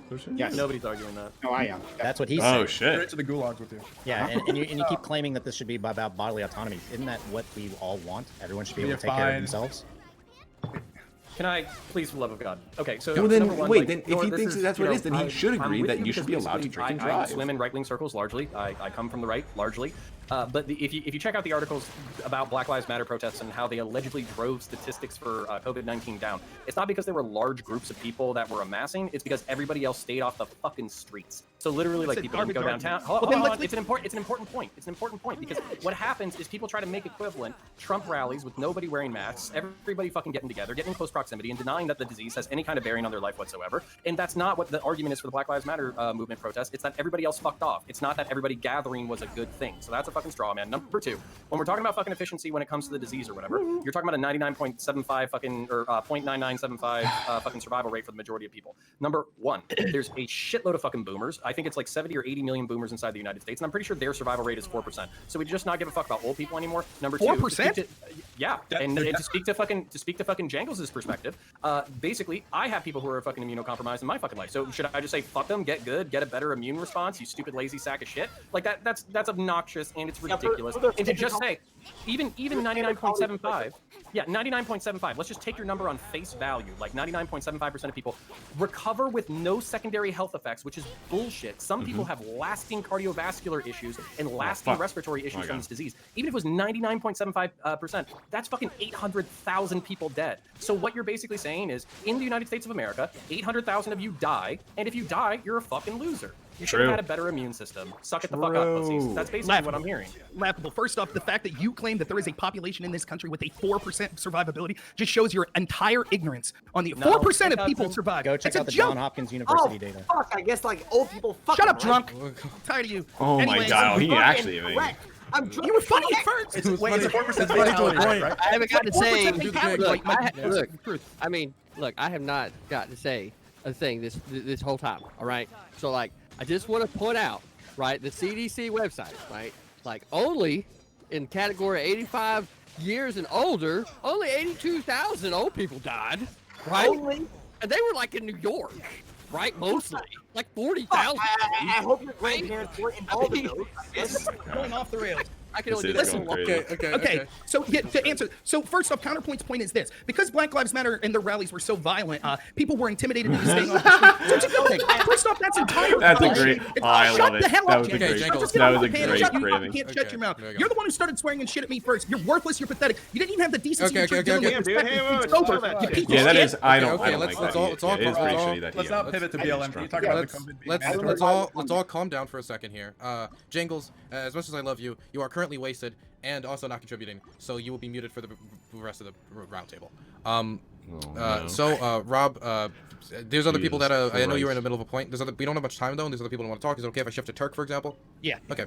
Turk. Yeah, I just briefly, I definitely recommend the Counterpoints to check out the Johns Hopkins University coronavirus webpage. There's all the data that supports the numbers that are going towards what CTV, Rob, myself are saying. And another thing, and I think it even got deleted from the internet, or I don't know where, but someone from the Johns Hopkins University did the research on the death and fatality rates of all deaths for the past like 10 or something years. And this year with the coronavirus, sure, we are seeing a spike. We are in a global pandemic, but when you compare it against total deaths for all Americans, it's not that much more. Leading causes of death in the United States are still heart disease, cancer, all those other types of things. It's just this year, the virus took those lives and they were classified as COVID deaths when if COVID wasn't around, they would have still died of those same diseases. So Yeah, I recommend checking out the Johns Hopkins University data. It goes into depth on all that stuff. Right. And so, and other things that Counterpoints was wrong about. First off, people say, can we stop talking about Black Lives Matter? Yes, because this is the point. The left is engaged in hypocrisy. They don't care about that's not the point. disease. Your That is the question point. was And here- Let him finish. Let him finish. Okay, come on. We have like 12 minutes left. Come on. Because it's not about that. We want to talk about the whole thing about just like whether or not fucking vaccine should be mandatory. That's what we're talking about. Okay, Right. Rob. Not one of you spoke, and the majority. Instead of like, we can talk about the worry of the vaccine being like valid and being like actually available or not available, actually doing what it's supposed to, and there's no like side effects. That's something to talk about, like the fear of like tying something brand new and all this stuff for this vaccine. Sure, that's something that you can talk about. Because you're talking about making it mandatory for people. It's like you're putting them at risk if this thing's like really in danger. So I don't like LSP trying to say like just assume that it works, and then should they take it? Because that can be part of it, but then we do need to broaden it open to be like, okay, well now we have to take into consideration all the fears that people might have. Majority of the left didn't speak up when they were violating social distance orders. I don't know how this matters about bringing up the BLM protests, including my governor, Tom Wolf. Counterpoint says, well, that's just because they intimidated other people off being off the streets. That's not exactly what these health professionals are saying. From CNN, over 1,000 health professionals signed a letter saying, don't shut down protests using as an excuse. These are the health experts that we're supposedly listening to for mandatory vaccines, the ones that are telling. Here's the issue. This is what I don't like, is that a lot of people will. Wait, complete spot 2 3 with any damage? It's probably pretty easy with shields now. People will cite professionals when it suits them, and then not cite professionals when it doesn't. At the end of the day, you want to go with like the broad scientific understanding, not just one or two like scientists that come out. You want to take like as a whole, what is the whole group saying? Like on average, what are they mostly saying? Because he'll quote the John Hopkins stuff and be like, hey, this proves my point, which I still don't know if that's true, because I think there's something along the lines of like, with a lot of people closing down, a lot of people like staying indoors and everything and not like going out as much because of COVID, there's a lot of other deaths that aren't happening anymore, like vehicle deaths for sure, for one, but there's also other deaths leading because of this, because of being like, I think suicide rates went up a bit, stuff like that, but you can't just look at, like, that's why stats are like really difficult. It sucks. Oh, but it's okay to go out there. And we're not going to get deep into it with this like format. And violate social distancing orders when it comes to our common causes. It's not that it's Black Lives Matter. Not a Democrat. Come on. Also, oh my God, I'm mad that we can't get into that. They're not. I mean, that's a good. I like that topic specifically. I argued it with someone before from my work about the whole thing, like people being, oh, the scientists, people were against the protesting during COVID for the what's it called? Fuck. For the right. I guess I can just say the right, like whatever, like the anti-mask protests, and people were for the BLM protests. I'm like, there are differences between the things. You can be against a protest just because you don't like the protest. It's like you think what they're protesting is dumb. And you can be for someone else protesting. You don't have to be against all protests. Or you don't have to be for all protests. It's I don't care. The point, because at the end of the day, I think one of the key things is like, I think in that letter specifically, a lot of scientists were saying like, hey, we're looking at health as a whole. We understand that, like just for COVID, Black people were hurt by COVID more than fucking like white people. It's like Black people have less access to care than white people and all this other shit. So it's like, hey, if we can like get this social justice pushed and where minorities have more availability to these services, then in the long term, this is a good outcome. Sure, it might not be the best idea to protest during a pandemic, but if you let opportunities fly where there's this massive social unrest and there's this massive movement to get these social changes done, if you let that just slip by, you don't get these chances every time, like every year. You don't get these chances like every decade. So taking that now to progress and like get these changes of social justice across could be actually like more beneficial in the long term for health. I don't think that's that crazy to think of. I don't know. You're the one who made excuses. Because you keep vaguely gesturing at hypocrisy. It has nothing to do with what the fuck I said. And yeah, because you said the fact that they weren't saying that just the fucking people were a good idea. He's like, just no put me in. articles ever fucking said that. Just because some bullshit. Fucking Democrat You're just a liar. 1,000 health experts. I'm saying, no, you're full of shit. And on top of that, please post the John Hopkins fucking numbers because I'm on CDC and it says 220 times more likely to fucking die due to COVID, but they're not giving me a percentage. So please give me your statistics. We got 20. Well, here's what we go, and this is Counterpoint's big talk. I'm a centrist, and so when I say it was okay for Black Lives Matter to be out there protesting, I'm not a Democrat. I'm a centrist. So it's okay. Gentlemen, that's my big break on everything. that I'm a centrist. You shut the fuck up. Are you not getting, Rob? If Dylan starts talking, shut the fuck up. It's pretty simple. I didn't hear him talk. Base CTV. Okay, let's all base. Let's calm down. I gotta collect myself now. Okay, so we have 10 minutes left. We have 2 people on the list. They're going to get to speak, and then we're going to go into closing statements and wrap up the roundtable. We're gonna start with LSP, and then after that's gonna be Grimace. Speed up just a little bit more. Fuck. I was trying to address something Grimace said like forever ago, and then Rob cut in, and then CTV cut in, and then Rob cut in, and that's like so far lost in the thread, it's almost pointless. I mean, I kind of want to address what Rob said, but I don't because it's bait. He's just more interested in pointing out hypocrisy than he is in interesting the question, which is just totally uninteresting to me. There's a bigger question here. It's way more interesting. Grimace, meanwhile, like the last thing you said was that it is about bodily autonomy, but you're trying to like take the mantle and reclaim bodily autonomy in a way I disagree. Wait, I didn't say that, but go ahead. You didn't say that? Yeah, I didn't. I didn't say anything about bodily autonomy. So somebody who is not Grimace, but we will eliminate others through the process of elimination eventually, try to like reclaim bodily autonomy. Prime Kai is out. I don't remember who it was. The issue is your rights end where mine begin. Ultimately, we're talking about like people who spread deadly viruses by their own carelessness, right? Autonomy doesn't mean you can just endanger other people's lives. And to Rob's point, damn, this was like 5 threads back, where he asked about like if you still have to wear a mask. Yeah, you're forced to wear clothing all the time. Why should masks be any different? We're in the middle of a pandemic. Wear the fucking clothing. That's the best I can do. Sorry for, huh? Free the titties. Free the titties. Fuck yeah, free the tits. Free the tits, cover your face. And that's what I got. Sorry, Grimace. That almost feels wasted because I was addressing what you said. I wrote it down, but now it seems worthless because I guess you didn't say it. We're gonna throw it over. We're gonna throw it over to Grimace. You get the final word before closing statements. Nice. Oh, well, I guess I just have my closing statement. But yeah, I'm going to go back on Rob, just pivoting away from the actual point, wanting to argue with the boogeyman with points that aren't actually held by anyone on the panel. I think it's great and apparent that you highlighted the point I made originally. So. Welcome everyone. Okay. What the fuck? What is happening? What is this? Oh. What is this? Yellen, is this porn? This is not my. What is this? No. Well, that was not mine. Oh, that's the link to the. I mean, this is the John Hopkins. Anything in chat, Wait, you would have opened it. Yeah, That's the John Hopkins data. If you want to inform your viewers. I clicked that link. I didn't realize everyone would see that. I'm sorry. Wow, Prime tearing down my panel show. He was like, you know what? Thank I God just he know was on so something amazing, so else. good. I'll never be able to compete with this as a show. He Prime just reasoned that he'd never be able to compete with WWE, so he wanted to sabotage it. That's what's going on here. I do apologize. I didn't mean to do that. Literally a plant, I'm telling you. Yeah, plant. Okay, so we're gonna wrap up and do closing statements. Drunk Boy, can you do a closing statement when I get to you? Well, you're still muted, but I'll assume you said yes. So I'm gonna start with LSP in the top left-hand corner. Future panel shows, we're gonna have a rule about drinking from now on. Because if you can't hold it like CTV, you shouldn't be doing it. Yeah, there's gonna be a rule about drinking from now on. He's gay. Okay. He can't hold his liquor. LSP, you go. Just real quick, is this supposed to be am I supposed to just make closing statements for the panel topic or closing statements in general? Like Just anything you want to say. Just use your time however you want. Fuck. Okay. So I'm going to assume we're closing after the panel, so I'm just going to use my time however I want. Normally, I shout out. No, I'm still going to shout out other people. I shout out other people's channels. Don't watch my stuff. My stuff sucks. Instead, what you should do is you should go to YouTube. In fact, I'll link his channel. There's 2 people I want you all to subscribe to. One of them is named Splinters, who does these really wholesome videos called Appreciation Takedowns of other YouTubers. They're really good. It's nice to have some positivity, and I can't find his channel, but I'll link it in a second. And the other one is Politics with Paint, which does a lot of geopolitical, like politics, with like Poland ball stuff. And it's really cool stuff, and I highly recommend their content. And that's my closing. Yeah. Nice. Okay, next I'm gonna throw it over to Rob. And thanks, Dylan.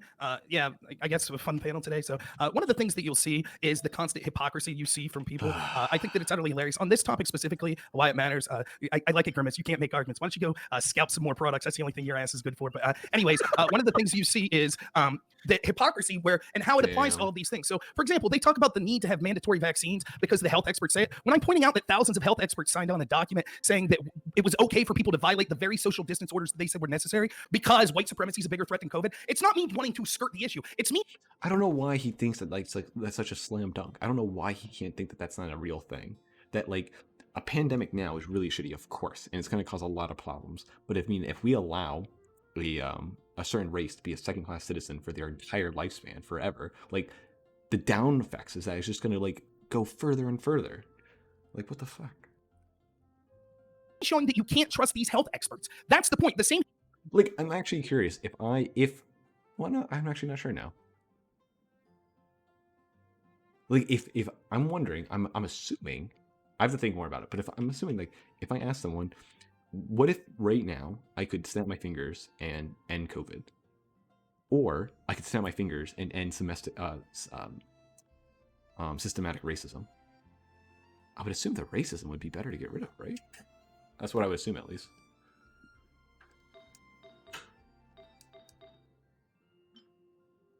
Health experts that lied and said, oh, don't wear a mask. The same health experts that have been wrong almost every step of the way. Now we're going to give them the authority on a disease that's 99.975 survivable for the majority of people to force them to take a vaccine and then still have them social distance and still have them wear masks. These are the same health experts, by the way, in places like Pennsylvania, New York, New Jersey, and Michigan. When Counterpoint, big, oh man, I'm a centrist. When he gets on his moral high horse and talks about, oh, just screw the old people. Where was Counterpoints when these same health experts were putting COVID patients in nursing homes? and causing tens of thousands of deaths. Oh, they didn't care about that. They didn't speak up. He's a centrist, though, so it's okay. He's a centrist. And he also thinks it's okay that Black Lives Matter, where people were out there violating because they intimidated people to staying off the street, so it was a good thing. But it's okay. He's not a Democrat, so it doesn't matter. Like that somehow means anything. The point is, these people are hypocrites. This is all about control and power. That's what this is about. That's why they sent COVID patients predictably into nursing homes, which caused tens of thousands of deaths. That's why they're trying to force a vaccine on you, yet they're silent. why? To this day, they're still silent when it comes to people that are still violating social distance orders themselves. People like Gavin Newsom. He'll say that you have to have a mandatory vaccine, but he'll go to the French Laundry and have dinner. And people like this on these panels constantly make excuses for this hypocrisy. The last thing I'll say is it wasn't brought up in this debate, but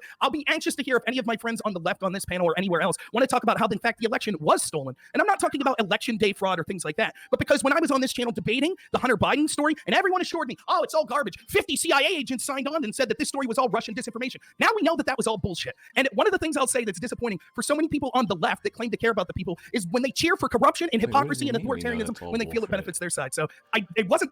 I'm pretty sure all they, unless I'm crazy, I have to go back and check now because unless I am crazy, I don't think it's still like they're just going back and checking. Like the FBI just came out and said like they're investigating, right? Disappointed with the pro warmongering leftist on this panel. Wasn't disappointed with the pro. It's okay to be hypocrites when people are violating social distance orders for our political scene. So as always, you guys didn't disappoint. Okay, I'm gonna throw it over to the Turk next. So I agree with the hypocrisy stuff that Rob was saying. And just so everyone's aware, I'm not anti-vax. I do believe that COVID is, it's completely real. It's not a hoax. I'm not that crazy like some people, but I do believe that as an individual, you have the right to vaccinate yourself if that's what you want to do. The government shouldn't mandate it. That's what you meant by anti-vax, especially with like rules of punishment, like LSP was mentioning. I think that's a little extreme.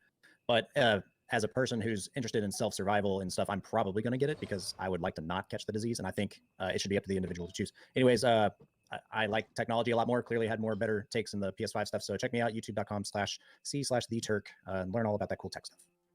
Okay, next I'm going to throw it over to Grimace. Yeah, I'm not sure why we were talking about Hunter Biden again, but I think the issue everybody had was with that New York Post story, and that laptop we know was a Russian plant, considering Giuliani had the laptop for over a year, and we know that they're unable to confirm the emails, which we know we can do because we're able to verify emails. They only release PDF and refuse to release any more. So to think there's some kind of like ill will here, you're gonna have to have a lot more. I need to know if there's anything else. As far as the COVID vaccine itself, where because holy shit, we need to get to 70% realistically to combat this virus. I don't think it's time for mandatory vaccines. I think we'd have to get to like Black Death. Black Death type casualties to justify something like that. But we need to cheer for each other and have that number and push forward as hard as we can. We should be, I guess, united on this. If we're all going to be adults and we can confirm that the vaccine doesn't have any side effects or anything crazy, or that the people reporting issues with it aren't like the same kind of people who would sign affidavits for not being able to check somebody's signature when it wasn't their job in the first place. Like that's what we got to aim for, and we need to stop getting distracted by the crazies like Rob over here. Ooh. Okay, next I'm going to throw it over to Jangles. Okay, Jangles. Now let's have a decent ending statement. Let's go. All right, despite my alcoholic tendencies, which I admit are fairly prevalent in this discussion, I was a little bit disappointed that like I didn't get the conversation that I wanted in that, like this balance between like the vaccine is scientifically supported versus like our bodily autonomy. Like if you're a complete idiot and you don't want the vaccine because you don't care about other people, including your grandma, like we shouldn't be able to get it. So I was a little bit disappointed on that, but I fully realized that it's because I imbibed too much of the glorious bourbon, but I still in the future I want to like address like this nonsense conspiracy theory that like we're pushing the vaccine because we want to control people, and we want to control people because the voting discrepancies and the voting like fake we're trying to like all that stuff like that wasn't good enough, so going we crazy. So all right, I apologize to Dylan in every sense of the word for my performance tonight, but it's a thing. So next person. It is in fact a thing. We're gonna go to Prime next. I'm disappointed in myself because I find myself agreeing with the goddamn criminal. Yeah, Grimace is right. I think this virus has to be dealing with a plague much more deadly than we're facing before we start making it mandatory. Absolutely. But however, if some people are going to be forced in a space with you, then they should be secure in the fact that the people around them are vaccinated. Because not all of them can be vaccinated. There's some people, I guess to Jangles' point, some people are going to be immunosuppressed. Some people can't take the vaccine even if they wanted to, right? So they require all the rest of us to be responsible for them. And that shouldn't necessarily mean that they can't take part in society as well, right? They shouldn't have to be forced in their homes like for eternity because some people don't want to vaccinate when they're going to public spaces like that. So in certain cases, yes, you should be required to have it. If not, you could like stay at home and do remote distance schooling. But yeah. Okay. Next, I'm going to throw it over to CTV. Well, I just want to say thank you to Rob. I love how the passion that you brought to the conversation tonight. No memes, for real. Damn it. Fuck. I think that everybody likes to breeze over the other side of an argument whenever it doesn't fit their own narrative. But I'll say thank you for making the argument. With that being said, I don't believe that the government should be mandating the vaccine. Little anecdote for me, whenever I was active duty, they used to tell me that I had to get the flu shot. Well, guess what happens when you get the flu shot? You fucking get sick. So I had to do that for the first 3 years until after I started getting to be friendly with the corpsmen. I had the flu shot so many times I never got sick. Worked it out where I didn't have to get the flu vaccine anymore. Guess what? I didn't get sick. So in my mind, what that told me was apparently I'm already doing what I need to do in order to avoid the situations where I get sick. So why should I have something else put into my body that I don't necessarily need? And I think that same line of logic holds true now. Individual responsibility doesn't go away. That's why. Never mind. So for people that have individual responsibility, they should just continue to do that. The whole The necessarily fear mongering thing. side of the argument always goes to, well, what about the I wonder how much it would take. I wonder how deadly it would, because at the beginning he was hinging on like the fact that it's like a 99% survival rate. I'm wondering how much does it have to be? Like, would he agree back when I'm almost certain smallpox vaccines were mandatory? I'm almost certain of that. Yeah, I'm wondering how many people would have to die. people that don't? Well, avoid those fucking people. I'm upset that no one asked that. I'm really upset that no one asked that. Then you say, well, what if I can't? You always have a choice. If you have to be... What do you mean you always have a choice? What if they're going to the school you go to? You don't choose what class you go in. Technically, you don't get to choose what school you go to unless you fucking are rich and you go to a private school. Right now, you have to go to the public school that you live in. Inconvenience. You'd probably just argue that he's against that, but yeah. By not being able to get in 6 feet closer to be able to look at the PlayStation stand to see what kind of game they got, then so fucking be it. Wait till that person moves along, but you have a choice just as well as they do. Also, you can't tell. Like, you don't know. Like, you don't know who's been vaccinated and who hasn't. So, you can't tell unless you want to get everyone stamped. That being said, we do not need government involved in this. Okay, I'm going to throw it over to counterpoints. Counter. So the first thing I want to address is the effectiveness of the disease. The link that I was shared with was a video. I don't know if that was intentional or not. So I went to the Johns Hopkins University website and I pulled up two statistics. The deaths per 100,000, which is infinitesimally small. So that's probably the 99.75 that everybody's talking about. And then the observed case fatality ratio. Which is people who are website and I pulled up two statistics. The deaths per 100,000, which is infinitesimally small. So that's probably. That's per 100. It's infinitesimal. I don't. Again, I would have to go back and check. I'm pretty sure statistically speaking, I don't think 100,000 per 100,000 is that bad of a number to go. Like the 99 points. We only have 400,000 people will die. 75 that everybody's talking about, and then the observed case fatality ratio, which is basically people who are reported to have symptoms and end up in the hospital. They're known to have COVID, and that fatality rate is at 2%.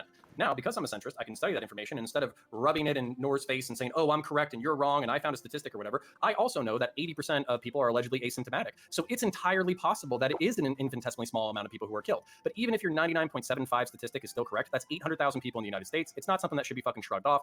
Like, I think 70 million people are boomers. I think 70 million people have heart disease, which is considered an underlying symptom. So when you say things like, "Oh, well, those people had other problems," well, 70 million Americans have other problems besides COVID-19 that makes them susceptible to dying from it. Also, there are healthy people who have contracted COVID-19, and then they end up with heart disease or respiratory issues that don't seem to be going away. It seems to be long-term. So that's kind of where I'm pushing back on you a little bit. Now, where was I? Where was I with my enlightened centrism when it came to the election stuff? Nor, if you remember, I was with you. I was with the person who was holding your hand in that debate, and I was saying Hunter Biden any other year besides 2020 would have been a massive fucking story because the son of an elected official basically soliciting bribes, banging hookers, doing cocaine, and leaving that, doing meth or whatever, and then leaving that fucking photographic evidence inside a fucking laptop repair shop. That would be a big story any other year besides 2020. So I don't agree with the lefties or the liberals or the Democrats that that's a nothing burger. So just to show I am an asshole, but I like to be a fair asshole. So that's my spiel. Last thing. Yeah, an asshole you can trust. I need to put that on my fucking tombstone. So finally, my name is Connor. I do run a small but very quickly growing YouTube channel named Counterpoints. You can find me on Twitter at ConnorPoints, CONORPOINTS. You can probably see it on your screen right now. And if you follow me on Twitter, you can find my YouTube. You can follow me there. And even if it got a little heated, I do love spending my time with you guys. It's very much a blast, including you, Nora. I love you too. What I love. I enjoy you too. Sorry. No problem. You can just say that. I'm about to end it anyway. No, I just want to say that I wasn't saying you as far as that. And for all I know, other people on the left here actually have a problem with that Hunter Biden story. I don't know. So. The New York Post article is completely discredited. That doesn't mean okay. Just so you know, so you guys need to you can all argue in here without my presence. Goodbye. Are we doing outro? Hold on, Dylan, before you go. That was supposed to be the. Oh, outro, okay. Well, I'll just say that I'll be streaming right after. Awesome. See, that stream is already ended. Just so you know. Okay. See you a little bit. Okay. Okay. Oh, everyone's muted. They're all done. We're done here. Okay. Dylan's like, what do I do? Okay, hold on. Let me pause this. Actually, no, that's all I have to do. I'm gonna go eat now. Fuck this. That was a big yikes from me.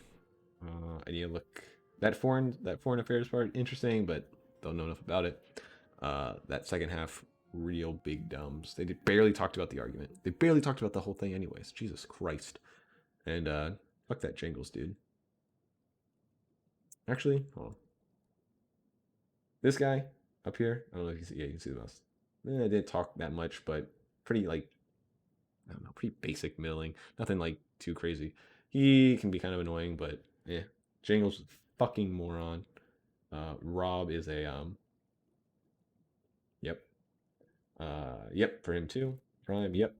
And that guy was all right. But yeah, good stuff.